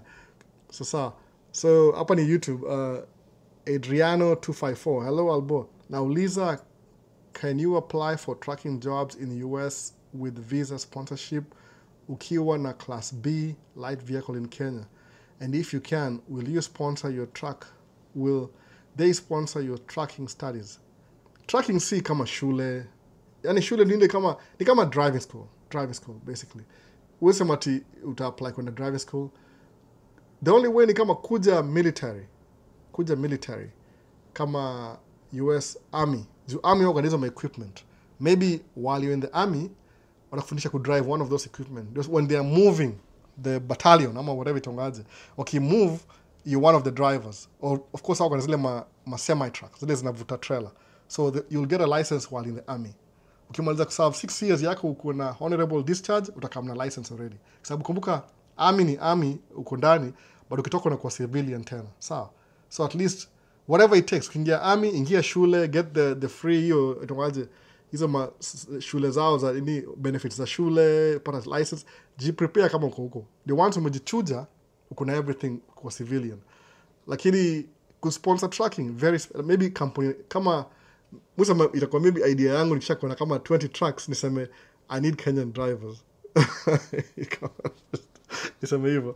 Alafu ni sponsor watu wa Ashu wakuja hapa hivi waanze job, niwapatie accommodation, ma labor laws, alafu niwaambie ingie kichakani, alafu nichukue wengine 10 tena najiuza kisema hivyo. But you get the point anyway. Nasema tu ile ni sponsor watu 10 every year wakikuja hapa hivi. Maybe nitumie hiyo advantage. Kama ndakuwa na hiyo level ya kudu hivyo, I can do that. Sababu najua itainua wase sana. Ukimake hiyo doa inasaidia vitu mob sana. Unainua familia yako, watu wanaanza kwenda shule, unaona vitu kama hizo. Yani ukipata doa hapa hivyo ni family mzima. Kama kuzo wangu alisomesha watu wao wote. All the kids wako na degree. Juu yeye by the way. Na alikuwa anakaa hapa hivyo kama kwa broke, lakini amesomesha the whole family. Yeye mmoja tu by the way. So inasaidia wase wengi sana. That's why. Lakini kuingia kama tracking jobs directly sijaona. Ni kama tu kupata license. Si big deal, ni kama job. Juu maybe wase wao na track nafikiri mu wana drive to track. Hapana, ni kuna business behind track. Hiyo track ni yangu. Ni yangu pia by the way. Mwaga na do profit and loss, income, expenses, hiyo yote hiyo. Ni business, full business. Mwana. Sieti ni kama I own my own job, basically. You see the best investment if I could, people work for me for money. But saying I own my own job. So ndio hivyo. So ukiget job ni kama kupata license. That's not sieti ni college. You're just getting a license. Class B utakuwa nayo ni ile you already have the experience. Actually hiyo class B light vehicle utadrive dump truck yangu. Pia hapa itakuwa class B. But lazima uwe na license ya America kwanza. I'll hire you tomorrow by the way. Maybe kama kuna dereva moja ataishia mapema this year. Maybe September hivi, mid September. Tatafuta dereva haraka malize season. Ama ni drive hiyo gari mimi mwenyewe. Who cares? Tutaona tu. Sasa. So any swali TikTok kuna amesema Comcast, yeah. UP ni ya Germany. T-Mobile. Sanchez. T-Mobile ni itonga Telecom. Sasa kuja hapa US wanaita T-Mobile. Hiyo company, mother company ni ile ya German, Telecom something sijui. Iko ni walikama wakanunua ni sijui kama walimlink na AT&T ama something else. Ni big company. Nimekuwa tu nao tangu nikuje. The reason why kuna T-Mobile is because wakatumia SIM card. So nikimaliza simu yangu naweza tuma Kenya nitumie bado. Ilikuwa Germany SIM card. But siku hizi iPhone haina SIM card. So iko na ile I don't know, wamechange vitu kidogo. Watu wengi kwa T-Mobile juu hiyo. Wakienda Kenya wanatoa SIM card ya T-Mobile na SIM card ya Kenya wanaendelea na kutumia simu. Kama iko unlocked, that is. So ama aende Swift. Enda Swift bwana, enda Swift. Mimi nilianzia Swift. Mimi siwezi ingia mbaya juu ya Swift. Ilifundisha kila kitu I know. Niko gari kiharibika napiga 1800 number. Next thing naona msame kama kunisaidia hapo hivyo flat tire. Siku hizi gari kiharibika ni mimi mwenyewe. Hakuna hiyo story luxury. But wakanipa peanuts, but nilipata hiyo experience. I paid my dues. Sikuwa na liability mingi, nilikuwa single, sikuwa na mtoi, nianzia huko. So Limu umesema ukweli. Hapo wamepewa kakitu ya early December. Ni kitu kama hiyo sasa. So na Schneider pia ni poa. Hizo makampuni kama ukipata license na hauna choice kabisa, anzia huko. But kama unaishi hapa Minnesota na mimi, nunua truck. Ndakusaidia the first 3 months. Kisha mekdo, hata usinipigie simu tena, utakuwa sawa. Sasa switch ukupia ukwe mtu wako pia. So vipi between military na trucking, which one would you advise one to go for? I'm 3 months in. Kama Casco JB. Kama uko, if you're young enough, ingia military. Najua kama kuna green card. Personally, mu recommend tafuta njia zingine za kuingia shule na student loan, but degree ya maana. Kama law, ingia law, somea law. Ukiingia chuo somea law, you can get a job as a legal something kwa law firm, because you're already in school. Utakuwa na hiyo una get your freedom and ku master. So ingia shule. But kama unaona mali unaishi maybe host haiko poa sana, uko na shida mingi, uko na uncertain future, ingia military lakini jipatie 6 months. Bora usikufe, survive. No. Ingia when mechanic support something. Si unaenda kufly ndege kwa enemy territory because ile proxy wars that has nothing to do with you. Usikama hapa kukufa. That's why nasema hivyo. Sawa. So sema hapa hivi ni hiyo ndio between, kama unaweza ingia military, kama uko young enough, kama uko 20 una familia kila kitu. Hata kama una familia, just it's up to you. No. But ile tracking, understand your business kwanza. Understand how much the truck makes, how much you'll make, piga hiyo hesabu kama ina make sense kwako, ingia. Alafu usiingie half-heartedly, enda 110%. Ukijua maybe after 3-4 years uta move on to something else. Lakini you'll never, shule huwezi miss job, ni very high chances. Kama hujui mambo ya business sana, ingia tu shule. Juu business ni tricky, kama you understand. Si ati ni automatic. Kuna game ucheza ndio unakuwa successful. Si ati ni tu mara moja. No, no, I know I was saying I was adding as a comment. Oh, sasa. I also use T-Mobile. Yeah, juu ya sim card. Sim card ukipa Kenya unatoa sim card ya T-Mobile unaweka hiyo ya Kenya unaendelea. Unlocked phone. That's why. Lakini iPhone mpya saa hii haina sim card. Hizi hazina sim card by the way. Sasa so turudi back to YouTube. Hiyo gari inaenda direction nyingine. Joel, wanatumia loadboard.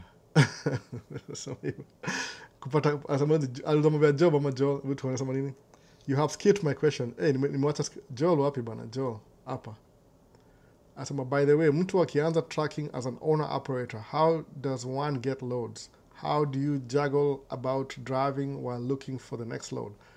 Ni part of the system. Maze pole nimemiss load yako. Nilimiss nani kwani mwingine? Kwa Collins Omondi. Yani nilimiss kidogo tu. So ni hivyo, unatumia kuna load board. Una sign up. Kama kuna MC number, they will see you. Alafu hiyo unaziona pia. Zina list. Unasema, hii load kutoka sijui Florida to California, it's paying 4,000. Unapigia hiyo msemo, mna agree, mnasign zile temporary contract, unapatia insurance yako information, alafu unaenda una pick load. Ukideliver, you can use a factoring company wakule 3% ama ungoje paka wakulipo, which is 45 days. Watu wengi prefer factoring company. So that means every time you get your money over the road, you're losing 3% of your gross. Ndio hivyo. That's what you do. Kuna load board. But lazima understand your business. Usiingie tu kama useme tu nafunga macho alafu ni dive in. Understand your business and do job. Angalia kama how is the business, kila kitu. Kuna watu wengi tu blindly wanaamua, tracking kuna do, period, unaingia. Me to play it safe more construction. Because construction, Mungu ajia check yangu by the way. If I want to, I can be paid every week. Lakini itani cost 3% of whatever money I make. Kama ni 20,000 minus 3%. 20,000 ingine, sasa wacha ningoje kuje full amount. Kwa nini? Niko na line of credit. Natumia credit kwa mafuta. But mara mingi dere mu keep cash. Mu hold cash kulipa madere on time. Joao ndio the most important component anyway when I drive truck. So usipowalipa, how will the truck move? Lazima uwe motivated. Ama vipi? Who likes working for free? Nobody. Mwana. So mu try kuprioritize madere nilipo kwanza hata before mimi nijilipe. That's why. Pole nime question yako. Kuna question mob sana nenda back and forth. Pole maze Joel. Umekuwa answered Joel. Ulikuwa answered hapa hivi na load board. Alisema hivyo alikwambia hapa hivi nani? Joseph alisema hivyo. Load board. So sawa Joel, you skipped my question. By the way, mtu akianza tracking as an owner operator, how does one get loads? How do you hivyo exactly? Load board. Ni kama software kwa simu. Yani you see everything. See everything. Ni kama unaingia TikTok unasema, kuna vitu ngapi hapa hivi? Kuna masa hivyo the same thing. Kuna load board. I don't like that lifestyle though. Labda ni run watu wengine but si mimi. Nikataa kuingiana kwa mimi. Mukulanga very specific. Siwezi kula chakula ya truck stop kila siku. Siwezi jipikia pia. Alafu hiyo fatigue kudrive 11 hours ni story mob. Kwangu. Kwa barabara na sirudi home. At least nikifanya 11 hours alafu nirudi home inakuwa relief. Naweza kama nipige shower yangu. Truck lazima ulipie shower. It's story mob. Ilikataa mimi kabisa ilikataa. I paid my dues. Nika move on. Can you advise a person who won the lottery and plan? What can you advise a person who won the DV lottery and plans to relocate? Me, Dennis. What kind of advice do you need? Sio kuja tu alafu ukifika hapo unipigie simu tutaongea pole pole. Ama uende watch my video, tushaongea hizo story before. Labda kama una time ya kuwatch, kuja get in touch alafu tuongee. But hizi jobs zimekuwa mbaya. Na post job moja next week ile ilikuwa on site. Unaona vile how crazy your job iko. Tuko tu yani you within tu. Hata huwezi piga story. Chokie job naichukia. Napenda kuongea na watu bibi. Ukiongea time inaenda faster. Kama uongee mwanzo time inaenda very slow. Unaangalia sana na nani. Kama pesa ngapi ndio na need kununua truck? Anita, it depends. Kuna used, kuna new. So unaangalia what kind of truck are you looking for? Hata kuwa cheap. Suppose ile hata sijiweza pata kama 10,000 lakini itakuwa na repair issues. Lazima ujue mechanic. It depends. Truck in a range. Kwa sababu kuna ile it depends. Since kuna the highest is like 150, 200,000 ama 350,000 because the lowest 10,000. Gari ya 14-year-old. Kama iko well maintained, sawa. Kama iko well maintained, utakula ngumu. Talk about school drivers. Do they also buy school buses? Then they roll school. No. School bus, where's it buy school bus? unless una work na very specific, like specific maybe kids of special needs by basi tatu. But school bus, hiyo kama ni city, school is paid na city, ile whatever your tax dollars unazolipianga shule. So pata kama hapa hivi tunaishi Plymouth, iko half of it kwa Waizara School District, alafu the other half iko kwa Robbinsdale School District. Sawa, kuna 2 districts. So the district nina run hizo mashule. Ni kama yani is a district. I follow zile map za cities, iko tu yani it's a region by the region. Or they change any time. Ni kama tu mapping. So napata Robbinsdale School District iko na funds kwa the city of Plymouth. Ina provide funds. So what they do watatamtu wana kampuni mingi because they need more buses, maybe 30 buses. Unapewa contract. Kama kuna Mwethiopia mmoja itwanga nimesahau jina lake Mwethiopia ama ni Eritrea, one of the two. Alipewa contract moja ya Minneapolis, akona sijui 150 buses. Alianza kama 10 buses, akaongeza extend. So what you do nile unaenda kwa hizo mabus company, una lease. You don't own, you lease. Sababu you need all students, you're paid really well. So ukipewa contract ya school bus services for 5 years in the school district ya Minneapolis, una lease bus ngapi? Maybe 150. So you hire drivers. You do the operation. Alafu unapatia wasa Minneapolis School District ama city, bili yako ni ngapi? Unasema hiring a driver ni kama $30 an hour. Okay, $30. Mafuta ni this much. Training ni this much. Maintenance ni this much. Unapatia estimate. Then they give you mna bid. Kuna sawa na bid. Ukiwin contract unapewa hiyo bid. So you'll be running the school for another 5 years. After 5 years, they'll put you up for renewal. So if you're still the best, utaendelea na hiyo district. Ukilose, unapatia msemo mwingine. So you need about 150 buses. Hiyo ni investment. Lazima uko na investor. Kama msisi, I don't know how he made his money, but paka leo na hiyo kampuni. Hata hiyo kampuni ndio wife alianza nayo akatrain kama school bus ile class B, ndio akaenda choka fanya class A na akakuwa na nini CDL class A license. Alianza kama school bus driver. So si basi moja, unless ni very special, maybe ni shule ya Afrika imeanza leo na aina school bus na huo umeprovide services na umemongea na wao, kuna budget watakuhaya. But basi si cheap pia ni expensive, si cheap, ni kama box truck hivi. Sijui hata sijaangalia price ya basi, but si cheap. Joe tumia the same trucks kama ni kama hizo ma box truck, but iko na bala kwa na hiyo body inakuwa kama basi. Naona kuna Thomas buses, kampuni hizo make hizo mabodi hizo. Talk about school drivers, do they also buy school buses? Then si ndio hiyo sasa. So hapa ni wapi kwa Mystic, hata siwezi sawia jina ni MIST3R, labda niambie how to pronounce it. Nimeweka chwani M-Pesa bro. Ebu niwekee chwani. Niko broke mse wangu, sijaiji lipatangu mimi. Business ikana do, but mimi sina do personally. Na hiyo M-Pesa iko connected na personal account yangu. Sina do kwa personal account, natumia tu business. I'm surviving. Mpaka everything ni balance out. Tuna deni kiasi. Baadaye nitakukumbuka, ukinikumbusha nakumbuka baadaye. Nikisha balance kila kitu. Ni business. So I'm Jerry Sama Albo, the trusted man. Oh, unani trust hivi bana. Wewe acha mchezo bana. Unani pressure hapa. So uko sure ukikuwa billionaire bado utatuongelesha kwa podcast hiyo? Hata mtajua katika billionaire. Mtajua. But most likely nile ukiwa na billionaire kuna roles na change. Utakuwa labda unaangalia ndakuwa na duma business. Unajua billionaire mu believe hivyo. Kuna ule mother itaona jina yake ni Cody Sanchez. Kama Ngash Sanchez. Cody alisema hivi, ni Cody Sanchez. Alisema hivi, if you wanna make 6 figures, tafuta job. 7 figures, ama ni 6 figures, start your own business. 7 figures, have employees. 8 figures, have a team and employees. 9 figures. So kwa billionaire, uko na so many levels of administration that hawezi kuwa na time ya kudo vitu zingine kama you have to get out of your way. But most likely because mupenda hiyo passion ya kama there's a billionaire nilipata, multi-millionaire nimpata. Siwezi mention jina yake.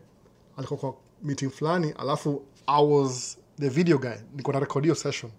So akaniona tukaanza kuongea mambo ya camera. Akaniomba business card yangu. I didn't even think napata business card. Yaani niko na kadi yake, nilipatia kadi yake though. So akaona niko na Sony, I'm a Sony fanboy. Moga na Sony everything. Sony. Na 1 2 3 4 cameras hapa hivi. So akaniambia yeye mwenyewe akona Canon. Sawa. Canon R3. Alafu na lens zote. Mwanzo sasa. But he's a multi-millionaire. Lakini anapenda hiyo kupiga. He loves photography. Alisema when I have time I do it. Kasema wow, kambia next time uko na time niambie to link up na wewe. Ubaya sable pia mimi niko in business na I work in my own business. Yeye pia ako busy. Tujai cross path. Maybe we will one day. But sasa kuna Canon mpya. So alikuwa na kitu lens zote by the way. Kamera yake ilikuwa hiyo kamera R3 ni kama $5,000 plus lens collection yake yote ni kama 40,000 hivi. Yangu ni Sony, kamera zangu ni zina vary in prices. So we had a little bit something in common. Akuwa na miniati camera za shoot video. Kambia, yeah, this is a photography. So tulikuwa immersed, yani kama half an hour donge mobile camera tu. Niko na msana joke yake, but in multi-millionaire. But sama yoga so busy, so akienda kama meetings. Angalia example, when you become a billionaire, responsibility ina move from hapo unakona yani you're managing a team of a team. So utapata time ya kufanya vitu zingine. But since nimeanza na hii nikikuwa naye ile vile nimeipenda sana kudu hivyo kuongea na watu, I think I'll still keep it. Na kuna more time. Just sasa kuna more time ya link up na wase. Na kanaambia wase hii ni my ile Trump alikuwa president sema hii ni personal time na space out alafu nasema hii ni ya kuongea na same man cube. Ndaongea niko billionaire ndasaidia wase wengi sasa. Itakuwa side real sababu sitaka naongea tu ndakuwa na do vitu ile ndakuwa na access to more things. I believe so. Umeona? Ndanunua senator, ndanunua house representative so ndapatia campaign funding. Alafu niwaambie ndaka watu wangu 10 wakuje. Anyway, story kaa hiyo. So I think ndako tu the same. Sijai change sana the last 15 years. Sijai change sana. Nile tu niko na familia maybe uko na familia you spend more time with your family than your friends. So that's the only thing that I think will change. So such a nice mic, just raid in live stream, keep it. Bro, it's been a while. Oh, Guru Visuals. Such a nice mic, just run in live stream, keep it up. Thanks mazee mtu wangu. Nakumbuka nimekuwa busy mazee ni aje. So I'm Jere Mystical. Kuwa na adabu kiasi. This is not a begging channel. Tujitume. Labda ako genuine, lakini sina do saa ikisema kweli. Sitatumia mtu do karibu 1 month and a half. Do iko lakini niko kwa business. Tuko na deni kiasi. Wife alikuwa jiku run business last year, alikuwa anatumia credit card akasahau kuilipa. Alafu season ikaisha, gari kapoa, so tukaanza ku catch up. So I'm trying to level out. Move feel uneasy. Move pona ile kama niko nikatumia $1 si vibaya sana karibu kila mwezi. Hata ile ya YouTube. But siku hizi kama ni kitu ukiniomba do ya passport, nataka kunipatie passport na kusaidia na passport kama kwa Kenya.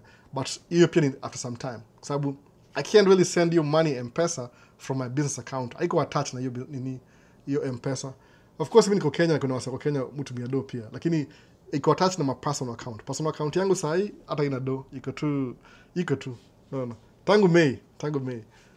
But nda catch up, I have to kwa sababu before December lazima nijipatie do alafu nipe taxes haraka. Niko na hizo ma figures but sina do. So usimuingilie sana, labda ako genuine. Unajua atajitetea baadaye. Labda ajui. No. Si kila mtu do by the way. So ni hivyo. So Muriti Brian.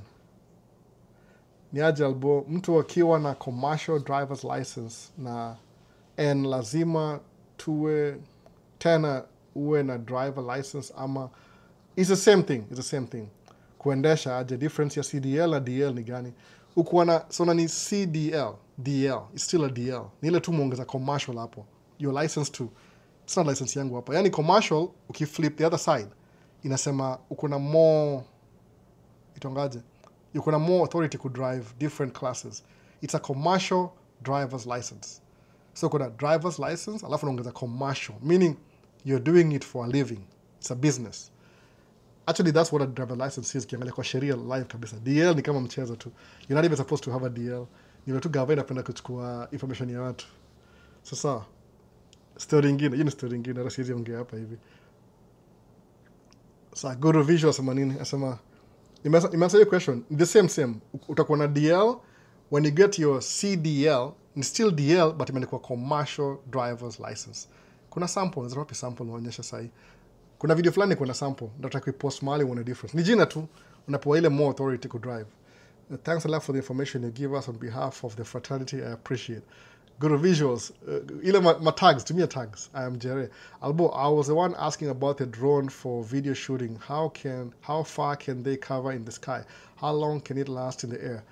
Yangu yo last, kuna battery ya kawaida, ile 250 grams, ni kama 30 minutes, 35 minutes. But mimi, 28 hivi nataka kuirudisha. 28. Sitaki ishe kwa hewa alafu, hiyo nataka kublip, kelele hivi. Kuna video moja niko na make, ni watai, paka ikae ndani ile, inakupatia warning. 20% battery inakupatia warning. So ni kama tuseme move fly kama 25 minutes, alafu nairusha chini, alafu na change battery, na battery 3 by the way. So kuna battery moja iko 45 minutes but side drone inakuwa over 250 grams. Juu battery ni mzito kidogo. But we get kama 40 minutes each session. Inaenda na rudi. Alafu sema rolls imekuwa tough kidogo siku hizi. Au taka ukweli ile ukifly at least unaiona iko visible kwako, which is impossible, but at least unaiona iko karibu na wewe, si mbali sana. So muenda juu alafu nachukua tu ile around, alafu if you want to move maybe to another location, then you have ni drive in the place, alafu ni manza hiyo coverage iko 2 in 1. But sije pata mwanga kama half an hour kufly drone siku hizi. Sije pata time vizuri, niko busy job. Kama leo kuna track moja iko kwa mechanic, lazima tu pick before text, sasa text bado. By 4 hivi to pick ina maintenance too. So sidanga time poa sana. Maybe winter. Na winter iko na baridi hata sijui. Hii disease imekuwa weird ni aje. When you want to do something there una time. Sasa so ni half an hour hivi drone alafu kuna 45 minutes battery. Utaka ile more professional, I think zina maybe 1 hour. Sijui but mostly more kama ni 45 minutes maximum. Una fly inaenda kuna ina count to time nakwambia. Sasa so I would love to host in the future podcast. Taingia tu. Eric Mugambi. Hello, sir. Yaje Eric Mugambi. Traka mami asemaje. I'm back from shopping. Oh, I'm in trouble. Sir, John Lee, vipi maisha stays? Nina business idea. Nitumie hata si email. Jaribu tuma email kama na reply. Ama WhatsApp. Communication, nini details kwa video description. And hopefully your business inani benefit mimi pia. At least 51%. Alafu 49%. Jikama ini benefit sitakuwa na interest. Jamii ni businessman pia. If it doesn't benefit me, I'm the one losing. It make any sense. I have to get at least 50% kwa your business idea. So John Lee, kuwa very careful. No. Go through your sababu ni hivyo baadaye business ni somehow ruthless. Kama ini benefits siwezi waste time. Why should I? Kama ni 50% nda waste time huko hivyo. Oh, imekam solid the same kama drone pia. Drone aina gani?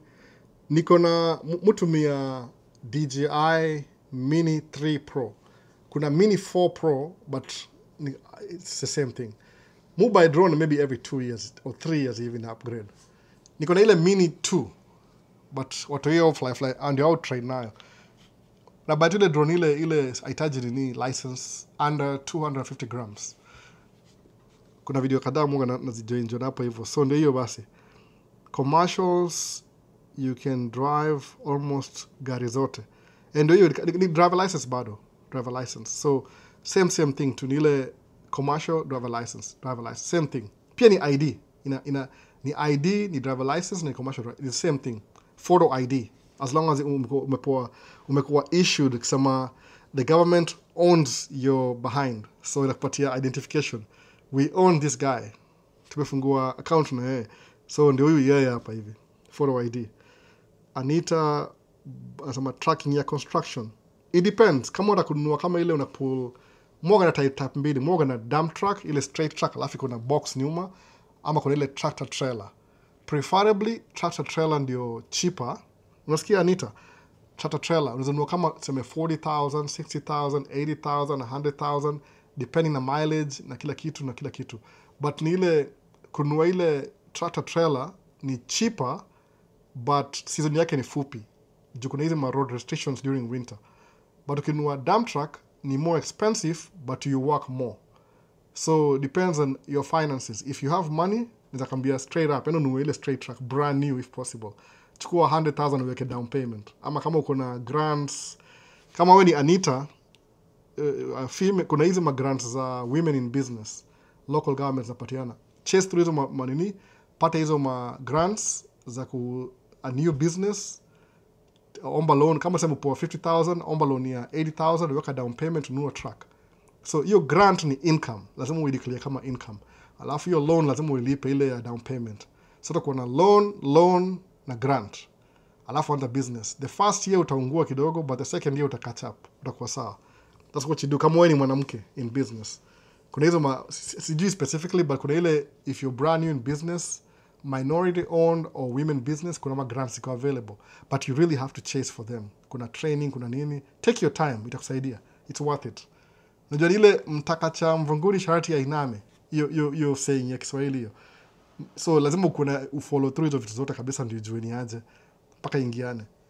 Ukisema unaanza tu na ile kama uanze kama driver, uanze kusave, it might take you a while. Tafuta tu njia ya kuanza. Ukianza umeanza because you pretty much own your own job. Alafu grow from that. Kwa na hiyo intention ya grow. Unaona?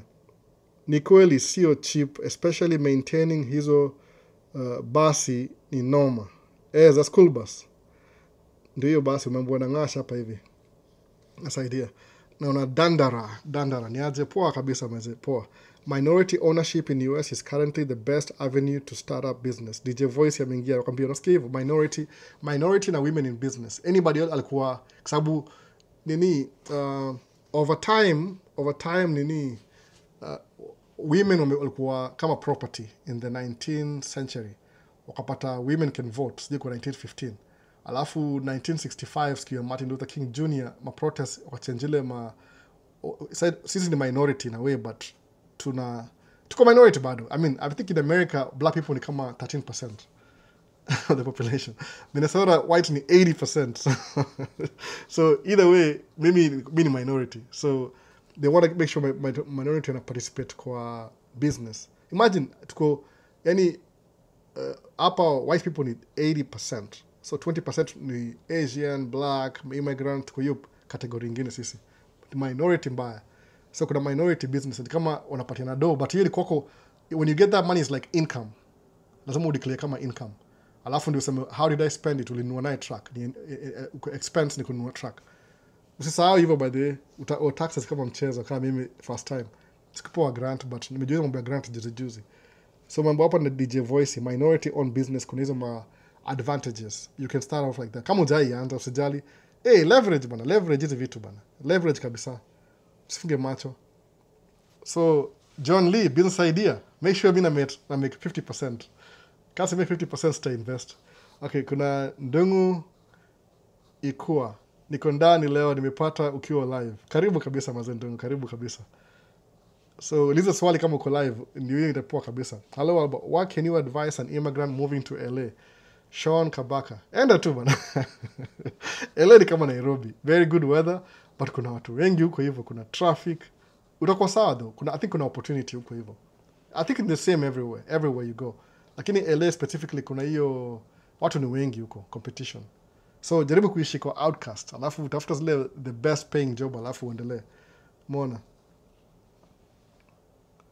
So hapa asemaje ndugu asemaje come live hapa. Traka mami atakuja hapa hivi atuharibie bana. Wewe acha mchezo bana. Unamuita. Akisema ana comment kama anataka nimalize live. Naona anataka kukata time yangu. So bro, unaweza advise aje mse ako 24 years, diploma IT with no job. Nimejaribu kusaka cruise ship bado ni noma. Uko sawa. Kuna IT, diploma in IT, that's the right direction. Uko sawa. Jaribu. Okay, how many resumes but saidi kama iko in the middle of the season. Sijaribu kwenda Middle East mse wangu. Uanze tu job. Tafuta noti kwanza. Alafu hizi vitu zitakam baadaye. Tafuta noti kwanza. Hata mimi background yangu ilikuwa computer science by the way. As wajuangi. Nikaanza track nikapata do nikasahau kila kitu. Hata sijikaenda irudi huko tena. But sikizi najua kuna there's other ways kwa avenue yangu I can make more money than kuenda chuo. Kwa sababu nazeeka in a way, nazeeka. So uko poa. Kama una job, cruise ship ule msi apply, kuna hizi agency nilipost last time anasema wana recruitment. Tafuta tu do. See, I think kama uko 24 na uko single hauna watoi, you still have maybe 4 years ya kuexperiment. Itongaje ile siku experiment ni ile uko na hiyo flexibility. Ukiingia 30 uko solid, itabidi sasa ukuwe stable kwa 30. Kwa sababu uoe, uanze familia, unakuwa kama uko grounded in a way. Alafu mu prefer kama mimi ningekuwa na watoi kama niko 20, alafu ni warate kama niko 30, alafu by now ningekuwa sina watoi wako ma adult wako maybe 18 wako less hii. I'll be traveling the world. But sikuwa na hiyo information. Pia nimekuja hapa US kama niko 27, 28 hapo. Nikuwa maybe my late 20s. So 24 bado uko young kidogo, una experiment. Jaribu mahali, enda Dubai, uko ma Middle East. Tafuta tu itakupatia more flexibility. So sawa Sam. Tafuta. So ongeze vitu kila siku. Labda umekosanga nini live. Economy ya LA ni normal, umeambiwa hivyo. LA na Nairobi ama gani? Ile na LA, bila mimi nienda LA niona kama weather yake kama Nairobi. It gets too hot though. But iko ile it just looks like Nairobi. Ile hakuna green mingi. Unajua hapa tuna green everywhere. Hapa Minnesota ni green. Ile spring ni green summer, alafu fall na kwa brown, alafu winter. That's it. Lakini LA ni kama kuna unaona ile manyasi grow vizuri. Nikatoka Nairobi hivi na we. LA, Los Angeles, LA. Si San Francisco. Sasa nasema ekonomia ni noma kiasi. Kuna lakini what will make it, by the way? What opportunity exists for minority opportunities? How do I get them? I just registered LLC. Angalia kwa resources kwa state yenyu, whichever your state is, angalia kwa resources. Man, at least kuna 4 seasons. Tuna 4 seasons sisi. Angalia in your state, enda kwa hiyo state yenyu kama whatever industry you're in, angalia state yenyu kabisa ujue ni gani. Ndio hiyo sasa. So nani ingine? Tunataka tumuone Trakamami. Oh my goodness. You just getting to that now? Yeah. Do you know this person? Sasa, kuja umuone basi. This is Trakamami. I thought you were just getting to mine. No, I didn't. Somebody wants to see you. Yeah. Yeah, you have somebody. I have TikTok. groceries. Groceries? Yeah. Okay, I'm still going on. Outside. Yeah, I know it's hot What's today. that Celsius? I gotta check on that phone. Maybe 45. I don't know. 90. It's so hot. You go out there. I had to buy you extra drinks for this week. Okay, Macho ndio hiyo vumwana. Somebody just asked right now. Yeah, I just right got the here. comment. Perfect timing. Okay, bye. Hurry up. You're always bumping into my... Yeah, I'm always ruining his live stream. Yeah, don't do that. I'll start charging you. That's my goal. For Ruin free Albert's publicity. Yeah. Sasa umempata ndio hiyo swali yake conveniently. Amuuliza na kashow up. So ndio hivyo, Minnesota kuna job za watu wako huku chini ya maji. Kuna job za watu sijui ilipasiwa kwa hii senate yetu na house wataala watu wapate driver's license na work permit, but lazima niulize kabisa exactly. Najua wako lakini kuna ile legally sija confirm bado legally. Sasa Anita utapata pia. Najua iko ni vile hawezi kuwa wana announce no. Ngash tuna 4 seasons kila kitu, everything 4 seasons. Hii ni summer. 2 days kwa summer kabisa, iko humid na kila kitu. Sasa Macho Zukumunda mwana Trakamami conveniently ameuliza ka show up. You show up kila siku hizi. Anaangalia time. So where it's been like 7 weeks since niingie huku. Nimechange camera by mistake. So feels good to be back. What's cooking? Oh, George, tunaongea tu stories za hata sijinisemeni kabisa. Iko naanzaje? Mwanzo na ile the first few maybe 10 minutes niko naongea juu ya investment na kila kitu, alafu tunaingia Q&A. Mostly ni Q&A kwa sababu idea live ni ile waswali swali zile watakuuliza during the week, lakini ina take too long to answer. Tazamua na focus na hiyo. So for minority opportunities, also network with others like-minded individuals. Umesikia mambo na DJ Voice ni hivyo. Angalia kama kuna hizo magroup za non-profit ziko attached to the state resources. Watakwambia kuna this much. Kama mimi nimelan juu story juu ya ngine kwa ilikuwa nini, ilikuwa kwa somebody ana launch book, ilikuwa group of ladies ndio kaongea hizo ma resources. Nikaambia wife akachase kadhaa, lakini kuna hiyo process iko involved. Lazima show up kwa meetings juu before somebody gives you their money lazima wajue itaenda wapi, itawasaidiaje, kitu kama hiyo. So ni specific, usione tu seti kama tu iko available for you, lazima uitafute. Unaona, nisema ile mtakacha mvunguni sharti ya iname. Msithink think tu ile vile say inasema. Najua hizo kuna so many definitions squeeze. So George mmoja karibu sana. George yuko kwame yako China, Beijing, I think so. Amekuwa busy akifundisha. So Gidi Soro tuned in. Oh no, Vincent hapa. Vincent YouTuber. Vincent, ulisikia story, usisahau kwa kama tags kwa video. Unaona, ile ma tags kwa kila kitu kwa video. Make sure unatumia ma tags, ma keyword search so that people can find your video. Ukiangalia topic fulani, tafuta kama jaza hiyo place ya tag kabisa. I think ni 500 keywords. Tafuta keywords. Ataenda kwa ChatGPT ipatie idea kupatia ma tags za hiyo video. But kumbuka zile zinakuwa watu wa Kenya wana watch, watu wa diaspora, kitu kama hiyo. Tumia hizo ma keyword. I'm doing good. Nimelala. Nje kuko very hot leo. Sijui temperature ni ngapi. Hata sijui, acha niangalie kwa Celsius, nione kama naweza toboa. Ni ngapi kwa temperature? Kwa 30 degrees Celsius. Hiyo si hot sana. Si mbaya sana 30 degrees. But kwa watu kama sisi 30 degrees ni moto, ni aje Minnesota. Suva shorts na spring na summer. Tumezoea baridi. Mimi sijazoea wala wengine watu. Sasa. So, repeat some. Personally, I know when you're a billionaire because I'll be your neighbor pale Beverly Hills, California. Mr. Movebev, labda nakuwa na nyumba huko networking. Ndaka tu Minnesota. Ama narudi Kenya. Mombasa huko, Malindi mahali huko. Watu wajua Maliniko. So, cast report, I'll try to recall. I wanted to start a Bitcoin mining business. I have to ship items from America. My question is, how will I bring them to Kenya with the big fish Kenya Revenue Authority? Cast report, unafanya hivi, utanunua na itwaje ile State Duka will get it to you. State Duka itakuwa poa. So unapatia, kuna hiyo website yao. Deliver vitu zangu 2 months ago, State Duka. Just buy them unless you want me to buy them. Sijui kama buy, sijui kama na time, but neza buy alafu niwatumie through State Duka alafu come Kenya. Sijui what are you trying to buy? Sijui exactly computers ama nini za mining. Just do it. State Duka they will deliver it. Okay, throughout. Leave out tax, usijali. You'll make money. Every government kuna taxes. Wali create your system. So what do? You have to live with it. Tuma. Nelson Kagai. Nice family, Kelvo. Albo. Ni Albo. ALB.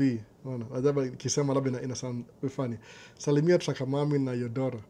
Wametoka shopping. Nimwambia nanga shopping kama niko live ndio acha kunisumbua. Amekuja mapema. Namsalimia Trakamami. Nice to see you Trakamami. Maswali zimeisha. Wazi. Tuangalie TikTok. Tumaze live nini? Sikizi kisha namaliza tu. Siko mbali na wewe. I'm in Wisconsin. Uko Wisconsin. Wapi kabisa Wisconsin? Which city? Niko familia na Wisconsin sana. Karibu na border Western ama Milwaukee hizo sides. Ama ni wapi kabisa? I used to live in MN. Alafu kahama wapi Ngash? Uliama wapi? Milwaukee. Milwaukee nika 4 hours hivi. Si mbali sana. I've driven there in a day nikarudi. Niko ka 4 hours. Niko drive ka crazy. Niko Nikenda kupick truck ya best yangu truck. Nikenda kumchukulia truck huko. So nika drive na yeye alafu nika drive truck back. Niko Orlando. Ulienda Orlando, Florida. Kwa jua. Sikubaya Orlando pia nilicheki, sikubaya sana. Niko poa. Lakini Minnesota amna state tax. Hapa hivi osema stini yetu ni kama 7% state tax. 7% hivi.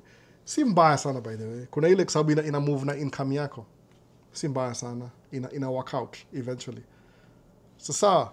So nini nyingine? Swali zimeisha. Nilikuwa live sana. Najua hivyo Florida mazee ni sijui. Mimi sijui kale za toboa huko hivyo. Na I won't be more motivated. Kuna raha mingi sana, sijui kwa nini. Juna watoi na katua mpaka nimalize. Muona sasa. So tumaliza live. Kuna swali lingine tena, swali zimeisha. Tulibaki tulikuwa wapi kama tunaweza endelea. Tulikuwa wapi? Wapi? Si hapa. Angalia kama kuna anything else. Q&A imeisha. Live ikiisha Moga nakimbia siku hizi. Raha kiasi. Kuna Orlando kuna raha mingi. Sijui mimi sioni kale za toboa Orlando. Ndakuwa maybe au sema ile tu in general if you really want to make money enda uishi LA, New York, hizo big cities, Orlando, Florida, maybe si Orlando nini, Miami, hii place iko very fast moving economy sababu utakuwa motivated sababu you're always around people who are billionaire, they have so much money, wataku influence. Minnesota kuna watu billionaire lakini ni like Minnetonka. The only winners on hizo mahao ni ile nichukue boat niende for a ride kwa boat kwa show alafu nichukue hiyo video. Somebody did it already. Lakini that's the best way. Sababu drone kuna vile Moga naogopa pia. If somebody sees a drone as after authorities, wakona power, msaka na domo ogope bana. You never know how far they're in trouble. Mwona sasa. So ndio hivyo. So all us wako states, kumbukeni wala wanawatu na wako states, kama unaweza vote for your interest. Usi vote against your interest, vote for your interest. Angalia kila kitu uone kile na make sense kwako. Hapa Minnesota si vote blue. So hata nikivote red ita make any sense. Move vote blue. The only time ile kwa hizi down ballot kama kuna mother moja itonga Ginny Clover ameweka sign yake hapo nje hawa hapo hivyo. You kama anamgonga mlango alafu anaongea. Alafu mna discuss from last time kila alisema na kila ame accomplish. Au ndio wasijua politics ni vitu. Jo Minnesota yoga kama in culture hapa ni kama kwa watu weupe ni passive aggressive. Mtata jam na wewe lakini hata kushow amejam na wewe lakini amejam na wewe. Passive aggressive wao na hiyo hata wife yoga hivyo hiyo familia yao. Alafu wakona ni kitu kama wakona hizo Norwegian tabia za Norwegian hivi Norway, Finland vitu kama hizo. Betri ya TikTok inaisha. Sasa so hebu tuone kama kuna nini nyingine, kuna swali gani imekama for that. Ilikuwa hapa hivi, nasema hivi. Vipi? Unaonaje politics za US na presidency? Mimi sijui bana. Sijui. Tutaona November tu. Winda vote. Nimesema nikishapata nda order nini yangu ile hapa so allowed ku vote early voting in Minnesota. So nda bonga alafu nitumiwe zile ile voting yote. Alafu ndo washow na watu wako TikTok wezi yaona YouTube. Na hii camera, hii top down camera hii. Nda show. Ndia hapa hivyo alafu ndo show who was on the ballot. Sijui kani kwa allowed kudo hivyo, but tutaona tu vile inakaa. Kaita make sense. Alafu niko na hiyo ballot alafu nijue star show nikifill up inafaa kuwa secret, ni siri. Lakini hapa hivi tu vote blue mostly. Wase wengi hapa hivi ni wana Democrat progressive kitu kama hiyo. Country ka Wisconsin ni swing state. Wapi kwingine kwenda hivyo? Illinois ni blue pia I think. Kuna watu wengi wanaishi type uko north than south. South ni red but I make any sense. Umeona? So sababu hivi like the live guys, support this amazing insight. So Vinia sema like the video kwa YouTube. Just hit it your like, itasaidia kwa algorithm. Ipush video ende kwa wase wengi. I think inakuanga hivyo. Acha kama nimemiss anything hapa hivi.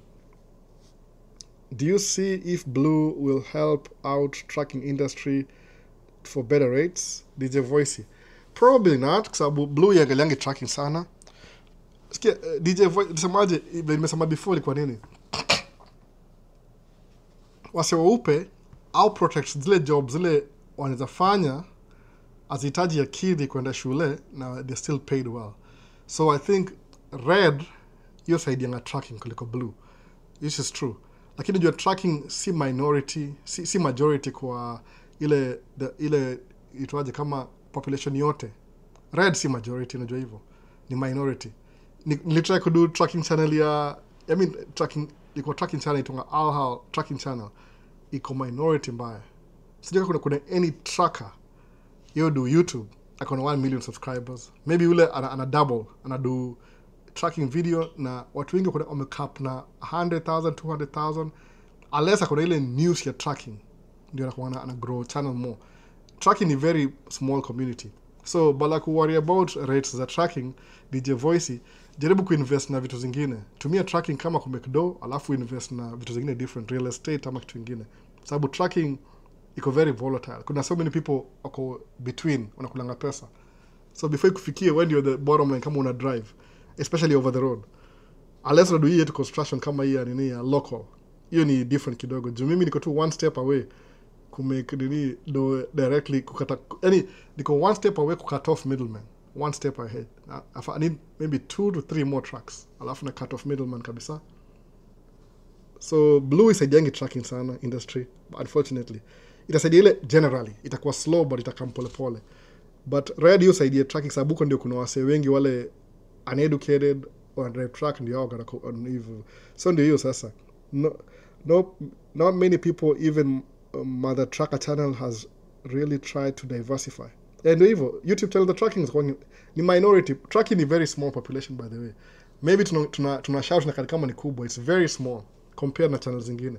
So hiyo Mother Tracker kuna sijui ni how many. Hiyo ga diverse anaongea juu because he tells stories na inspiration. Hata huyo mwingine aitwa nani ule Mother Tracker na gani nyingine. So ni small niche. So usi expect kunini to gavai kusaidia directly kama tracker hata kama ni red.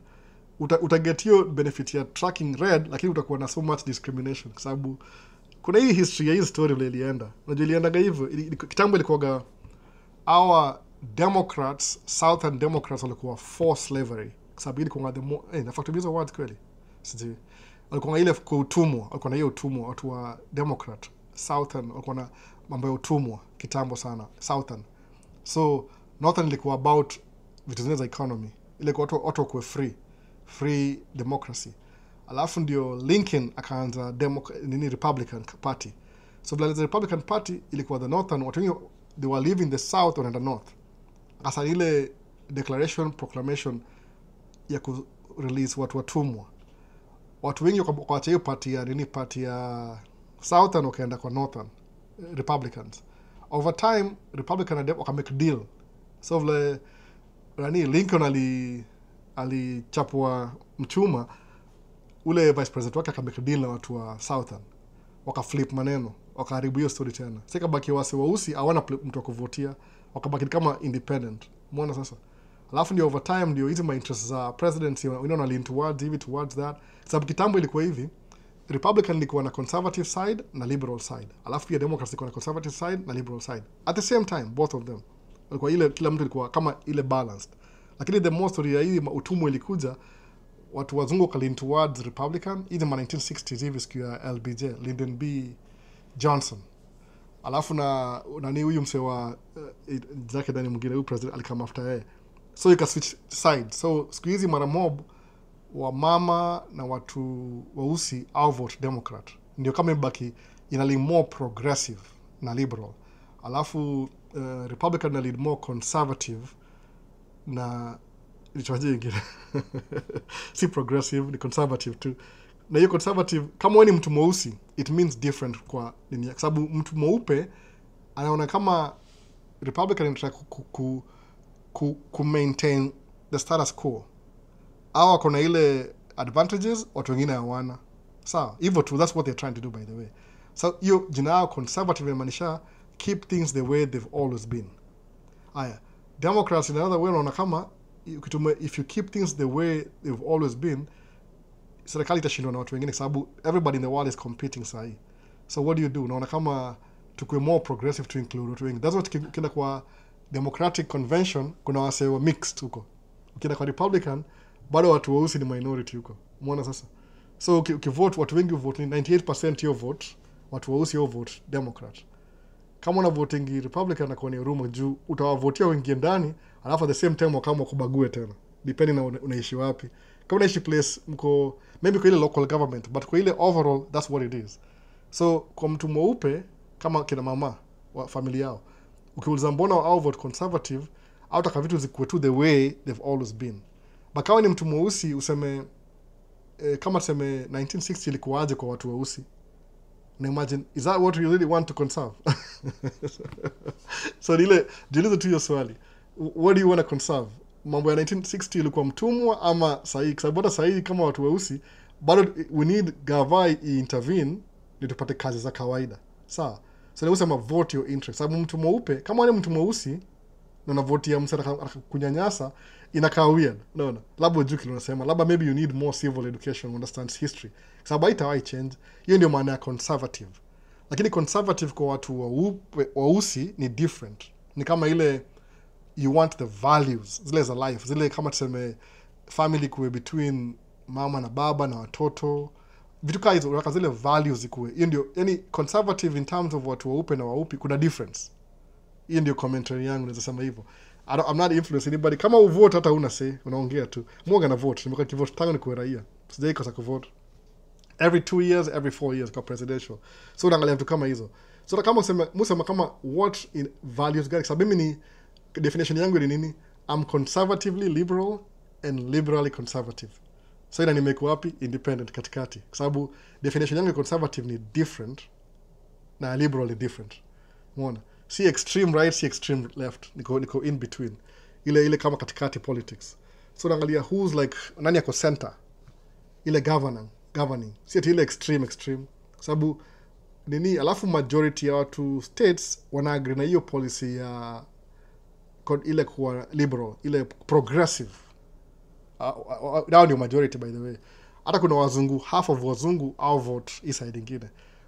Wale especially wale wamesoma, juu unaona kwenda mbele, juu kama wewe unataka vitu zikuwe the same way zilikuwa 1960, alafu upatie mtu wako aingie president, alafu preserve hizo zenyu, alafu kukuwa na watumwa, China inasema China ya mweseme hao watu weusi hao wamekuwa discriminated, tunafungua njia kujeni kwetu, alafu hiyo talent yote ikuje kwao.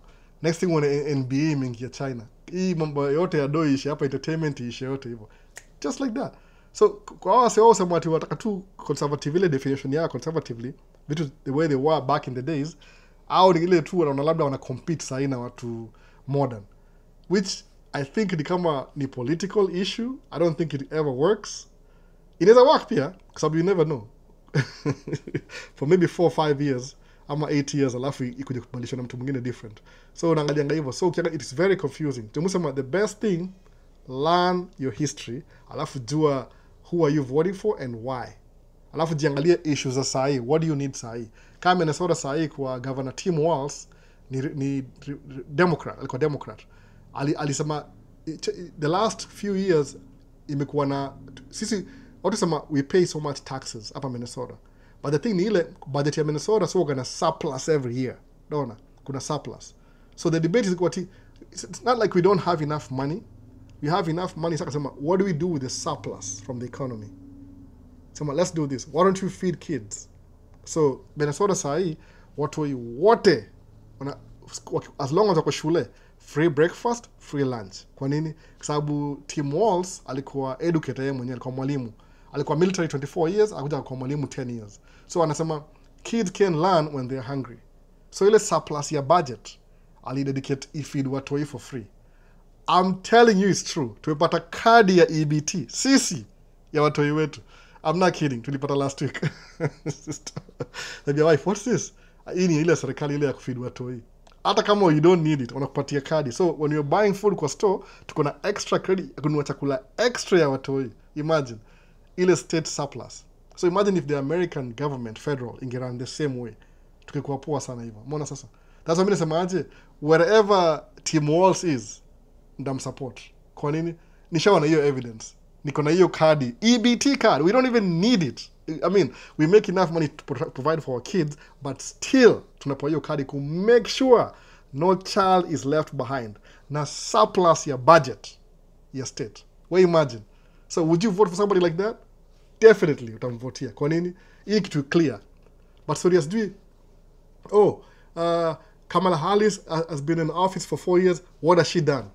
Mtanaongea hivyo? Ajui facts. Na mimi na understand sababu mambo ya civic education, American education I teaching anybody civic education. Just like financial literacy. Hautafundisha vitu kama hizo chuo. Chuo iko very structured. Inakumake kwa employee. So if you really want to be successful, lazima step out of the system. Ule msefema sasa out of the matrix. Kama unadasani na mashanini. Lazima utakuwa ile system, ujitoa nje ndio watakuona vitu vizuri. Kwa sababu kama uko ndani utawai notice, itakuconsume.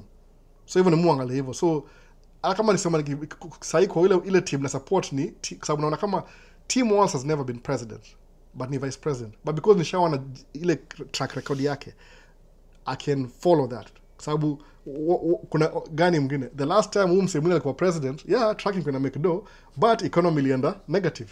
Kwa nini? Alipatiana tax breaks kwa watu wadosi na watu maskini, but watu maskini inaisha mali alafu ina back to normal. So uangalia vitu kaa hizo policies, unaona itakwambia exactly what do you want to vote for. Mimi niko na EBT ya watu hii. EBT na maisha nini kama na understand hivyo. Kuna kadi unapewa credit ya kubaya watu hii dishi. Una imagine. So DJ Voice says currently Midwest has the strongest economy.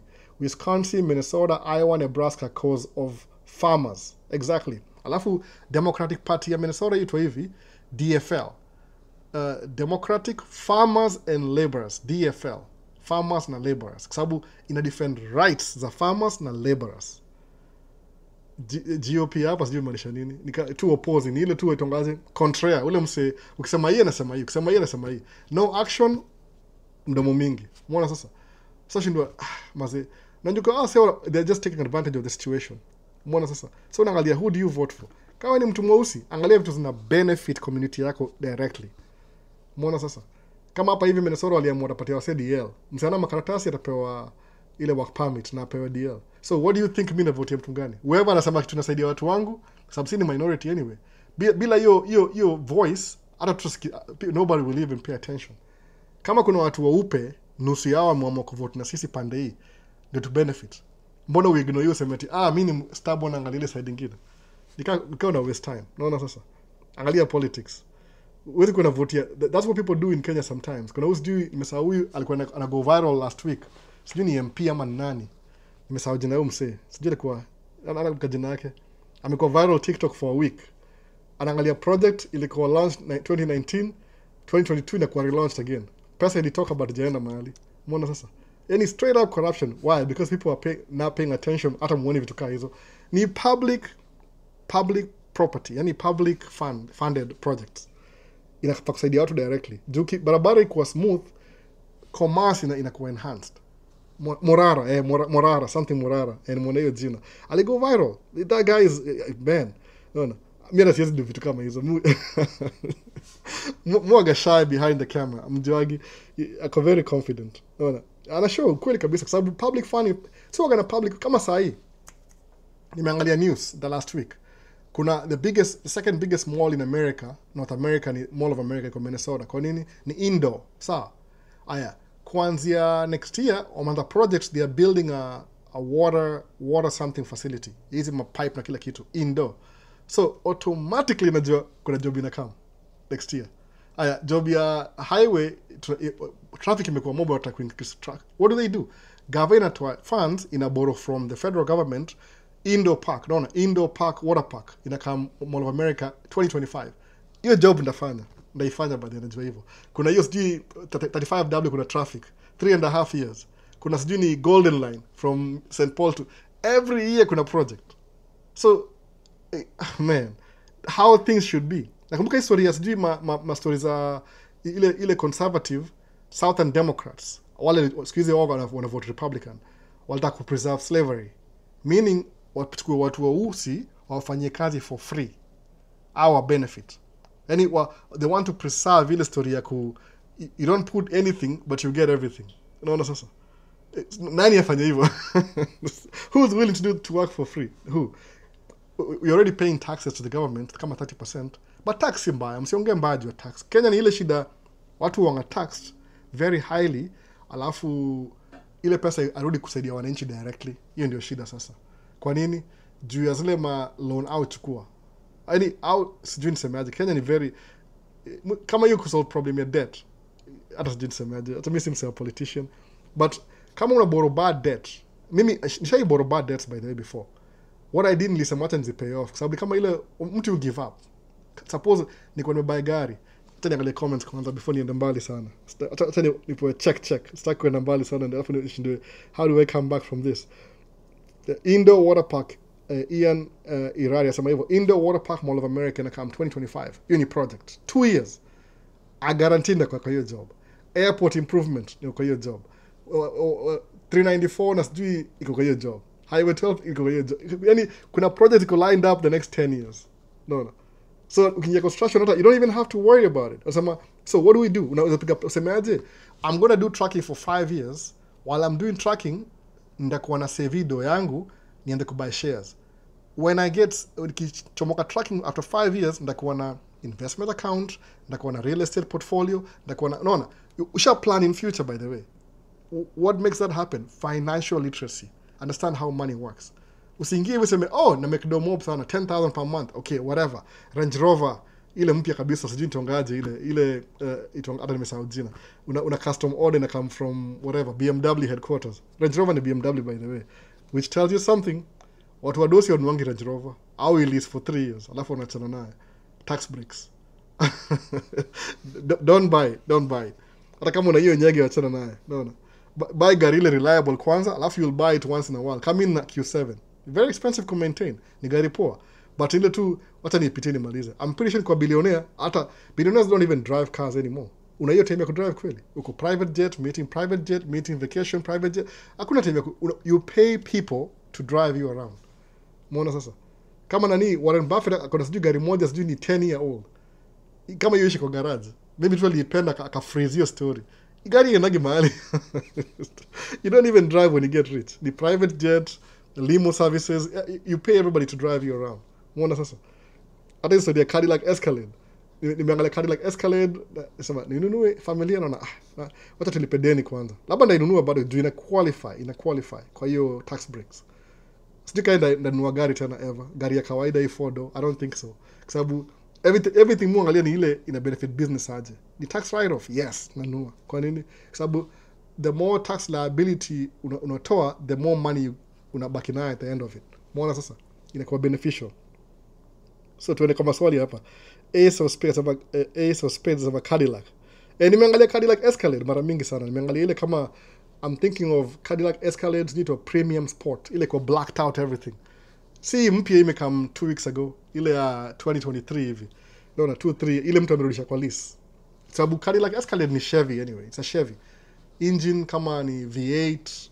Mafuta ni mbaya sana but for a family of 4 kids ni gari comfortable kuwa naye. Kitu kaa hiyo. So wanaita Range Rover HSC. HSC ni mid-range mse wangu. Hiyo ni mid-range. Hiyo si kuna ile autobiography ndio top kabisa. Hata kuna nyingine juu ya hiyo. HSC ni hapo katikati hapo. Ni kama premium plus. No. Kuna ile sijui jina tena sasa. Ile iko top kabisa ile. Ile iko na all boxes checked. Ndio hiyo sasa. Ni status symbol. Si ati ni gari, hiyo ni status symbol. So kama ni maskini, why do you want to show off when you're na gari moja? So no real estate uone. Real estate will pay for your it's ndio sema hivyo signature autobiography is a top notch. Exactly, ndio hiyo. Signature. Ile mpaka if you want they can write your name on the seats, collect the seats. Ama vala ni mid-range kama sports hivi. Siji najonga hizo kuna ile top ile kabisa. Kuna ile iko sports na ile luxury. Mbili. Muzi angalia pia. I like them. But ile two costs is justify. I can't justify kununua Range Rover. But Cadillac Escalade, mimi udrive Toyota 2004 hadi kieleweke. Kabisa. Sababu ni gari anyway. Point A to point B, unarudi, unaenda. Ina work out, ama vipi? Nimesahau YouTube kidogo. Hebu tuone YouTube. Vinasema tu like video. So nasema hapa hivi kaka after kusimishwa kazi I'm also focused I'm focused on my channel. Which topic do you think I should cover? Everything. Comment to you Kenya. Kuna kaka after niliona ilikuwa nini? Video ya msito nani? Obina TV aki-interview Kenya Online Media akasema atakuwa na session nafundisha wasee how to do YouTube. Umeona? That's the right guy to teach you. Jinake nani? Director Trevor. Kwa sababu he's been there. Ameifanya, amekdo nayo. So whatever unapata master class kwake, that's exactly how to do it. Mtafute uingie hiyo class ya ufundishe. Uingie class yake akufundishe. Kwa sababu he's done it. Alafu wewe ukuje utransform uanze kuongea kizungu. Utakuwa Mr Beast kesho. Kwa sababu kumbuka hizi vitu za YouTube lazima ukuwe exceptional ndio make it. Kwa sababu everybody is doing it sahi. No, si kitu ya kwanza unless wewe ulipioneer. Kama ulipioneer utakuwa wewe ndio kipekee, but lazima uwe exceptional. Tafuta kitu ile think ujitoe kabisa kwa crowd, invent the wheel ama reinvent the wheel. Mbona sasa? So wanaita Range Rover SE Kenya, wizi ndio mob. Hata si wizi vile, ni ile tu politician doesn't matter. Hata hapa hivi unaona, I wish Kenya tungekuwa tunafuatilia project keenly. Dump truck will eat good for the next few years. Kabisa. Unajua unaangalia, mimi niangalia hivi nikianza tracking, the first time ningia tracking hii ya construction, niko over the road for 2 years. Kulikuwa na hii project on extend ile commuter train from Minneapolis to St. Paul inapitia University Avenue. Ilikuwa a 3-4 year project. Nikapiga hesabu, nikinunua truck sahi. Truck yangu ilikuwa loan ilikuwa ya 2 years. So in 2 years may pay off. Nikajua hii truck ilikuwa mpya sana, ilikuwa mzee. Nikaona after 2 years ndakuwa nimesave enough money ninunue nyingine. Luckily enough, truck ili run 4 years. Ilikufa kabisa. Yani there's nothing I could have spent more money to recover than even the money ku repair than kununua nyingine. So what I did, nichukua 10,000 kanunua gari nyingine. Nikaanza na gari nyingine. Hii gari nyingine, that's when I made so much money. So ile plan yangu ya 2 years ilienda kwa 4 years. Kusema wow, so it's that easy to make money in plan by accident. Nobody taught me, by the way. Mimi nijua tu niko naangalia best yangu wallet yake na so na okay, this is exactly what I'm going to do. Alikuwa na pesa mingi sana. Na ako na ringa, by the way. Akatoa amenyamaza tu, lakini msako ako na dovia. Acha tu. Tuna mahali na tu so. Ashinda nani anatonga bia moja kwa wallet kila saa. Mbona sasa? Hata mimi sitembea na cash. Hata mwanga broke all the time anyway. But ili ni encourage sana hivyo. So by accident tu nikata track yangu 4 years. So by time ni buy track ya pili, hiyo project ilikuwa ishaisha, but project nyingine imeanza. So that was the best thing to transition. Nikasema nikabaki kidogo na watoi, kidogo na my responsibility. What do I do? Nikaongeza track nyingine. No. Kama wife anadu psychology, ana graduate sijui this year, but still akona CDL class A. So mtu yake fika 2-3 year old kama ataki mwingine, tunaenda kusukuma tu tracking bado. Labda track hiyo level ile ya kubid my jobs directly. Sababu it needs more resources, but I'm learning how to get there faster. Sababu naangalia strategy. Construction itaisha. Ndadai kiendelea. Sababu it's been there even before mimi nikuja hapa hivi. Kwangu ni brand new, but it's always been there. So Guru Visuals, angalia. Ama pia tembea. Anza kutembea. Anza travel channel. Hiyo bado hiyo vuta wase kila siku. Anza kusafiri. Guru, it's you to decide the topic, bro. Anza kusafiri. Enda Mombasa, show wase Mombasa. Bila pesa. Sema, I can go to Mombasa na 50 bob. Hitchhike kwa matraka. Okay. I just wanted to get your ideas, bro. Ndio hivyo bana. Anza anything. Mbona, anything. Amenda attend your class ya class ya director Trevor. Sijui kasha ianza kama sema hivyo last week hivi niko na watch your live. Sasa tujuka ni mwanza ku watch. Enda kwa akufundishe the way he did it. Alafu pia do the same thing. Mbona sasa? Maximize. Vipi Albo, nimefanya research, grow and sell Christmas tree sort of ni poa kabisa, lakini utaiuza wapi? Lazima kuwe na market, kwa sababu sio kana pine trees mingi sana. Hata nisikia Christmas ni vile tuna Christmas tree but ni ile artificial sisi. But hapa kuna mafarm, utaenda wewe mwenyewe, uikate, uile kwa gari yako, uilipia the entrance alafu uende. Piga research uone kama ina make sense. Take it no. Piga research. This is available kabisa. Like seasonal gig. Unaweza fanya hivyo kabisa. Lakini shamba iko wapi? Hizo ma pine trees, it takes a while before they grow. Maybe 3 years hivi. Angalia kitu ina do, by the way. There's other things you can do that will make you money faster than seasonal. But kama una hiyo do ya kudo seasonal, something you love, fanya tu. Mbona sasa? Alafu uzuri ya construction ni hivi. Every year, kwa every meeting ya before the new year, labor, I'll meet every May. Ni kwa May this year. March ama May kitu hiyo. March. Aongea inflation ime increase how much, alafu wana increase mshahara. So mimi tangu ningia construction sijui ni kwa 2014 years ago. Every 2 or 3 years in a keep up na inflation. So nikianza tracking kuna lipo ngapi? $72 an hour. Imagine if on tadedi ya TikTok. $72 an hour. Nikianza tracking. Siku hizi ni 125 ama 120, imagine. So from 14 years, from 72 to 125, it may keep up na inflation. kabisa. Over the road sijui, sometimes ni $1, $2, $3, $1 tena, unless kuna dedicated account ile nilipanga poa no matter what. Naona na hizo company big they have all these big contracts anyway. That's why I got on is afford kama say Walmart if kama kuna contract ya Walmart, I'll deliver vitu every week. So do you even need to compete? You don't need to compete. Sababu unapata route ni ile from warehouse to Walmart every week, every day. Their drivers are paid really well. Kuna benefits. Also, they make 6 figures every year as a driver, which is really good. But kawezi compete, what do? You start, you create your own job first. Alafu ukisha create your own job, then you grow your truck and you become an owner. Alafu hivyo unaendelea. Itaanza mara moja pana, lazima learn some few techniques za business. Hata siwezi explain in 1 hour, but ni ile pole tu na build. Kuna truck maintenance, ngapo unajilipa, umeona. So hii anasema nini? OTR ni noma. So many owner operators tumewacha. Yeah, ni tricky juu ule mseu McDo kwa hiyo OTR ni kuwa broker by the way. Broker to make more money. So broker, it doesn't matter how the economy is doing. When you're middleman, you get your money fast, then you patia wasa wengine. So economy kwa low, you maintain your income, unawanyanyasa. When you're middleman, no. So many owner operate tumewacha. Asemaje, overhead cost matters too. Watu hawajui income yako ni gross. Kwa nini kwa Ian? Kuna gross na kuna net. But sa ile over the road, kuna so many variables to lose money. Construction, niko home bana. Mwaga expenses zangu, kama mafuta ni expense ni 40%. Kama mafuta ni cheap, kama sahi ni so cheap, maze, nikasi 20%. Hata mo feel guilty. Alafu, si keep up na inflation. So, naishi poa. Ni vile tu could drive, ama maybe ni mambo ya YouTube imenisumbua. Siku hizi mo feel kama I wish I had more time to do lives ama something else. Nika nimekuwa dual mind. Na feeling man, do I really have to drive anymore? Labda it's getting too old sahi. Just say I have something else going on in the side. Maybe that's why. Lakini ina keep up na inflation.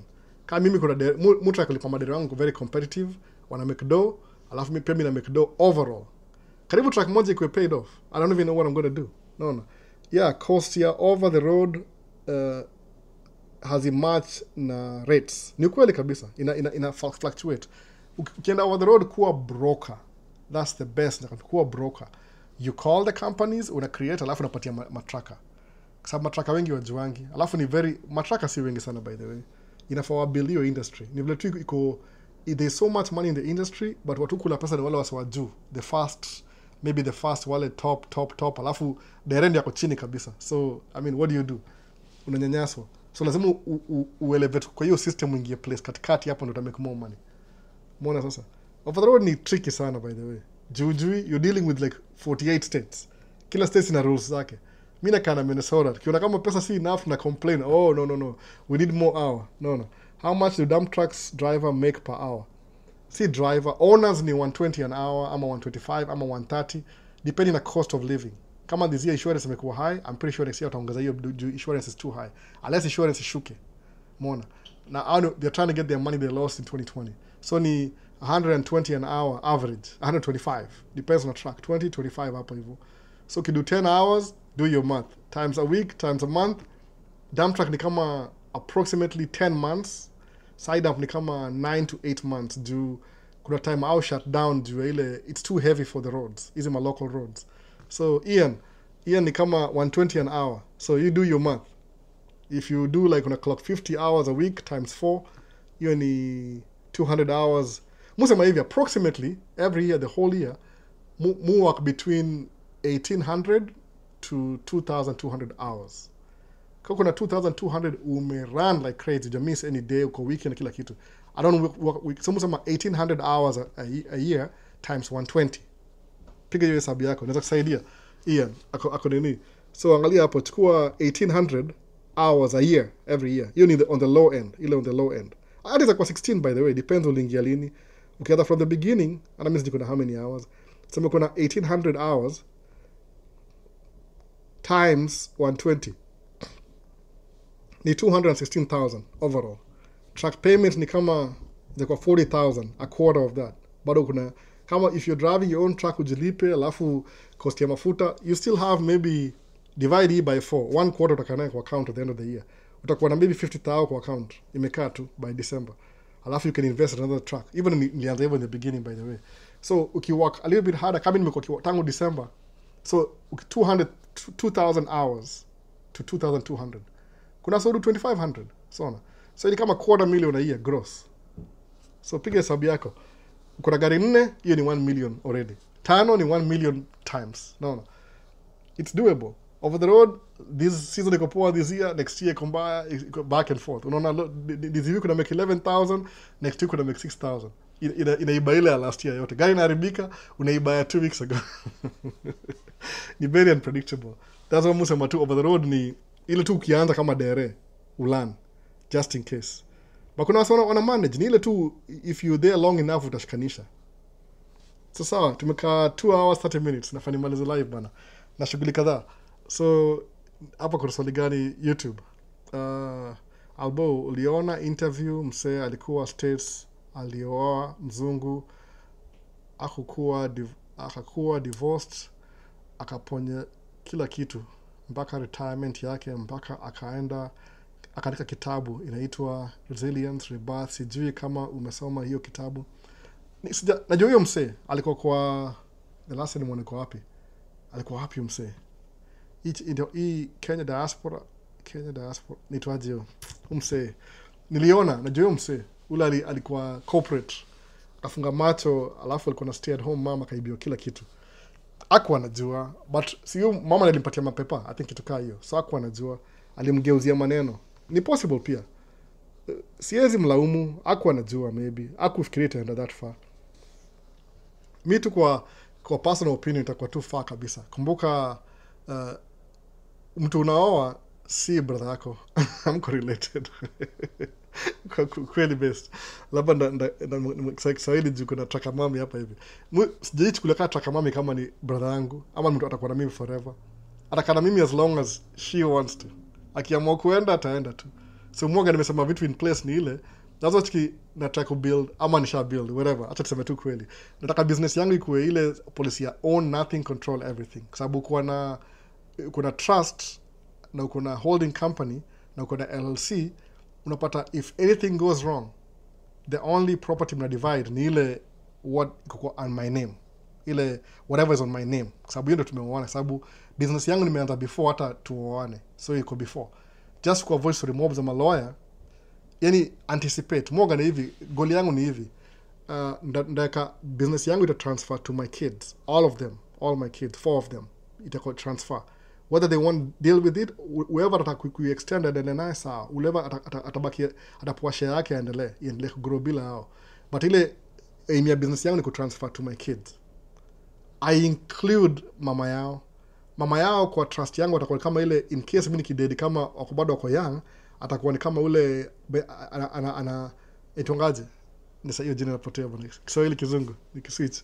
So yeye atakuwa kama yeye ndio aitwaje guardian, ile ana facilitate ile person kwa trust inampitia yeye ndio provide for the kids. That's it. Lakini kuenda back and forth ile nime-prepare hivyo from the beginning. Hata si ati ni story, hata si lazima niongee, mtajua tu. Kwa sababu mgoso ni mgoso. Mwafrika ni Mwafrika. Unaona? Tusidanganyane. Ile tu tulioa. That's it. Si ati ni kitu ilikuwa ibidi nioa nikaoa. So ile tu business ni business. Umeona sasa? The only people musema hivyo, wale watu niko related nao ni watoi wangu. Blood yangu iko kwa ina kwa blood yao. That's it. So nikidai leo kampuni yangu itakuwa kwa trust. Beneficiary watoi wangu. Mama yao atakuwa in between. Watu waki grow kwa whole enough kumanage hiyo kwa sababu she knows how to make her own money. Atajua atajifigure out. Akisema nachukua yangu mimi sifanye job alafu ni ati nimwachie. Siwachie watoi wangu inheritance na waachie trust fund. So lazima uko na hiyo education ya kurun hiyo trust mimi nikidai. Kwa nini? If you want, you can start your own. That's the best way kufundisha watoi. Awase musema nini, what do? Unaangalia how the rich people live their life. John D. Rockefeller. You do the same thing. Waterfall method. Unaona? So if kama mtu yeye akiamua yeye ni mtu wa kanywaji, mpatie pesa yake kwa kanywaji akwe maskini. Has nothing to do with the family fortune. Kama atakucontribute, ataibuild iko kubwa. Pia waache watoi wake. So ni back and forth. That's what it is. Sababu kupatia mtu haja work hard, kitu haja work hard on, ataiharibu vibaya. Kama msee alilose do yake yote juu akameka hakuwa na hizo ma trust fund. Kwa nini? Why did he do it? Hakuwa anajua maybe. Sasa tunaongea, naona. Hata kama ni foreign, by the way, most of the things more gonna learn na kama kujua ni ile I've heard them somewhere. Sometimes if you ukisikia kitu kama msema trust, what does he mean by trust? You don't know what that means. He hold. One time itakuwa beneficial. Itakuwa tu beneficial later on. Sasa hii itakuwa make sense. What's a holding company? Oh, itakuwa what's a corporation? Okay, what's a non-profit? Angalia vitu sema, okay, Albal is mentioned, I don't know what they mean, but one time sta make sense. Unaona sasa? Mtu meoana, sababu mkioana, labda kama mlioana huko nje, mlioana ile kikanisa, ile kama Kiislamu au wanakuwa nini masjid, ile bila gava. As long as mmeenda kwa gava mkapewa license, mkitaka kuachana lazima gava iko involved. That's why. The best thing kama unaweza kama best yangu mmoja ameoa nje ya gava. So akiachana wife yake talak story inaisha ni Muislamu. Hata kuna story moja. Atamwambia ni aje ndio hivyo basi unaona okay sawa. Bye bye, see you. But kama wana serikali, that's it. Lazima mrudi kwa serikali tena. Mbona sasa? Why did you allow the serikali kwa affairs zenyu? Ndio hivyo sasa. So kama ushaona kwa serikali, make sure kuna system in place. Ndio utaishi forever.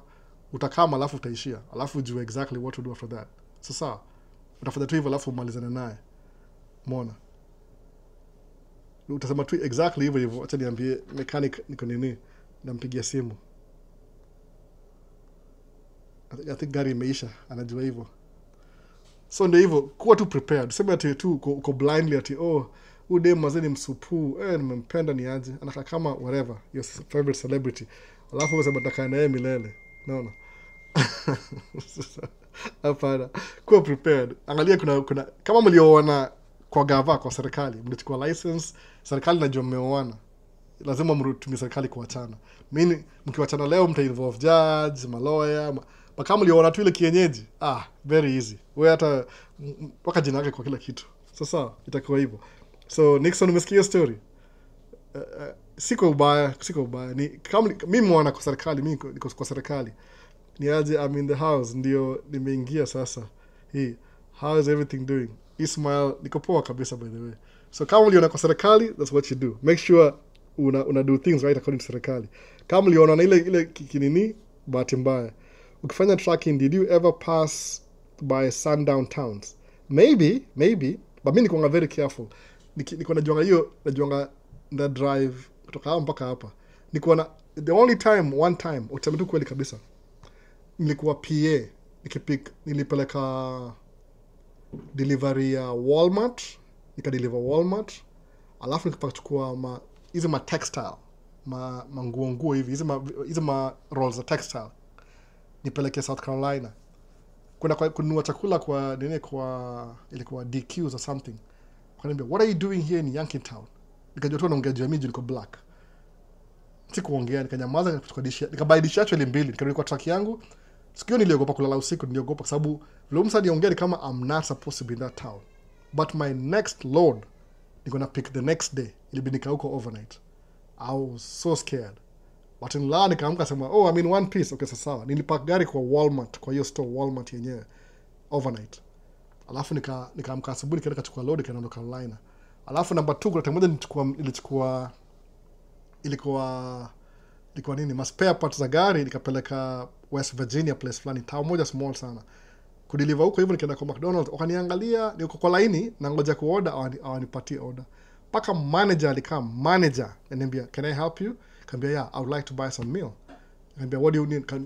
Every time na order extra junijua I don't want to come back here again. Niko kama saa 8 hivi. Nika order lunch, dinner na breakfast. Nilikula lunch, hata siko na unafeel easy by. Nilikula lunch, nikakula dinner, nikalala, nikaamka akachukua hizo nini, nikarudi back to. After that nikapiga mabest yangu ambaye fanya tu hivi albo. Wacha ku drive 48 states. Rudi back to Midwest. Ile Illinois, Iowa, Wisconsin, North South Dakota, maybe Indiana kidogo na Ohio, that's it. Ama PA tu ile one day na kutoka. Nikabaki regional. Ilinisaidia sana hiyo regional. Alafu eventually kata mambo the road. Ziko by the way, kuna place tuingia hivi ni Ocha ni backcountry. They don't really care. Oni msewa black wa kwanza wanaona. Alafu jua wana assume zile stereotypes. wana hiyo hasira before atakuone. Usipretend ati kama ujui kuna mchuma. Hata kama una mchuma, mkianza fight na mchuma, wewe uko na moja na kuna 15, utashindaje na mwingine? You never know. Umeona sasa? So maybe niliwahi lakini niko na make sure na kwa truck stop mimi kwa sababu truck stop ni truck stop. Usilale place funny ovyo ovyo hivi. Place kwa ovyo ovyo ni place kama Kansas hivi huko karibu na nitwaje Wichita. Hakuna truck stop hiyo area kwa sababu ni ile rest area zile itangaje toll road. So kuna hizo rest area but you gotta pick parts za ndege hizo aircraft aeronautics something spare parts. Nikalala kwa gas station moja ya mom and pop. But uzuri usiku nikaona wasana kama park truck hapa hivyo kwa hiyo walikuwa watu wa Mexican hivi. Kafeel si ni wa Mexican. Nika mimi. Maybe unaona labda kwa once. Tunajuana sema immigrants si wote. Nikalala huko nikamka asubuhi nikaenda kuchukua hiyo pass kutoka hapa hivyo. But mambo over the road ndio chanaye kabisa. You never know sometimes. Labda siku hizo umezoeaje kuna watu wengi black but nikianza siku na wase wengi.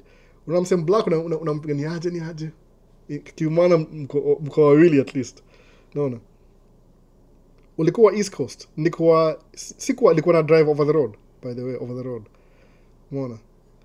Naona Oscar kuna flag ya Kenya, alafu Dubai, alafu Canada. Amejoin sahi. Karibu ni mwanza live bana. Alikuwa East Coast.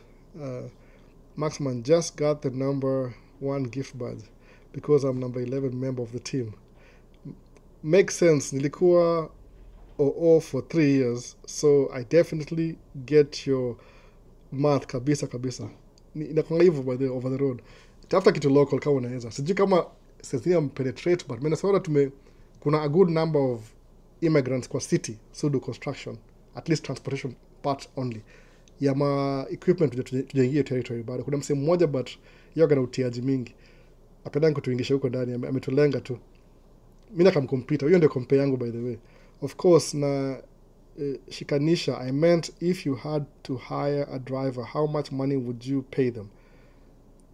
Over the road sijai hire mtu over the road. Niko na drive mimi mwenyewe.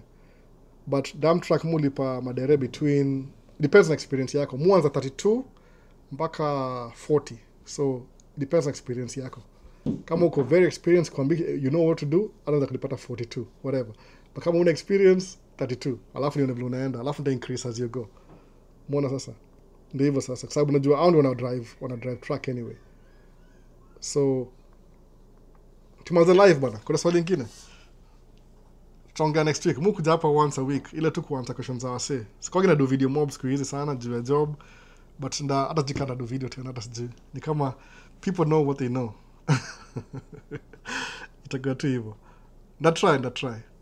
So hapa YouTube ni gani kasemaje? Ndo ya gava lazima ufikirie mazee. Otherwise utaitana ile day test itaisha. Kuwa prepared. Mimi ni kienyeji until further notice. Ndoa ya gava. Every time una marry alafu una involve gava, mkiwachana lazima involve gava tena. Hiyo ndio sheria. But ukiona ile kienyeji ni kienyeji. Sasa inakuwa hivyo easier. Kwa sababu kienyeji ni ile story mnaongea tu ile common law. But hii ya gava hii mnaingia kwa mkidivorce lazima mwende gava. Alafu ndio gava iangalia how are you going to raise the future taxpayers au ni watoi. So lazima wa make sure wamekufinya ndio pesa iende kwa watoi. Ina making sometimes akatia watu wengi wakidivorce au gonna lose alafu nakam kugain baadaye. Kwa nini juu inakudisrupt juu msema kama mmeoana stress ni inakuwa easy kwa sababu kuna 2 incomes. Alafu mna spread my bills pamoja alafu mna save on taxes pia. Lakini kama unaweza wa kienyeji ni vile tu Kenya mara moja hapa Kenya kuja kutoka Kenya lazima uomsende upate mapepa vitu kama hizo. Lakini kama nyinyi wote mna mapepa waona kienyeji tu. Enda muishi tu mkae tu kwa sababu kikiumana kila mtu the same way you came in the same way unachana. Labda usaidie mtu kitaka ile jumshaka na ile nini. Sababu historia ya kwenda kotini yoga ni malicious ni aje. Maloyo wataka mikdo, judge ataka mikdo, kila mtu ataka mikdo na wewe. Unaona sasa? Nimependa vile una answer questions za watu very helpful. Najaribu. Hapa ni kuwa real, sidanganyani. Najaribu tu. Ile tu ushikanisha, yani kupatiana ile the things nimelearn through watu na share tu ile for free. Na hope itani pay off baadaye. Kutakuwa na wase like minded wengi sana. Unaona? So the best way avoid ni drive regional. ukipata kama dedicated account regional, alafu but you're dedicated out akakue, they will push you much. Jaribu local kama mimi. That's the best. Mimi naweza choose kwenda job kesho ama nisiende job. But because I need that money naenda job. Sababu naamka asubuhi naenda job na jioni home. Unaona? Shower yangu ni shower ya home, chakula ni chakula. Mwoga na baba lunch yangu, everything na prepare. I take half an hour to prepare lunch yangu. If I feel like nakula sandwich leo na salad na drinks na baba everything in the morning. Nikiingia kwa truck hivi, I don't have to buy nothing. Na everything resources. Alafu na baba ice. I don't buy, sababu over the road hiyo buy drinks ni very expensive over time.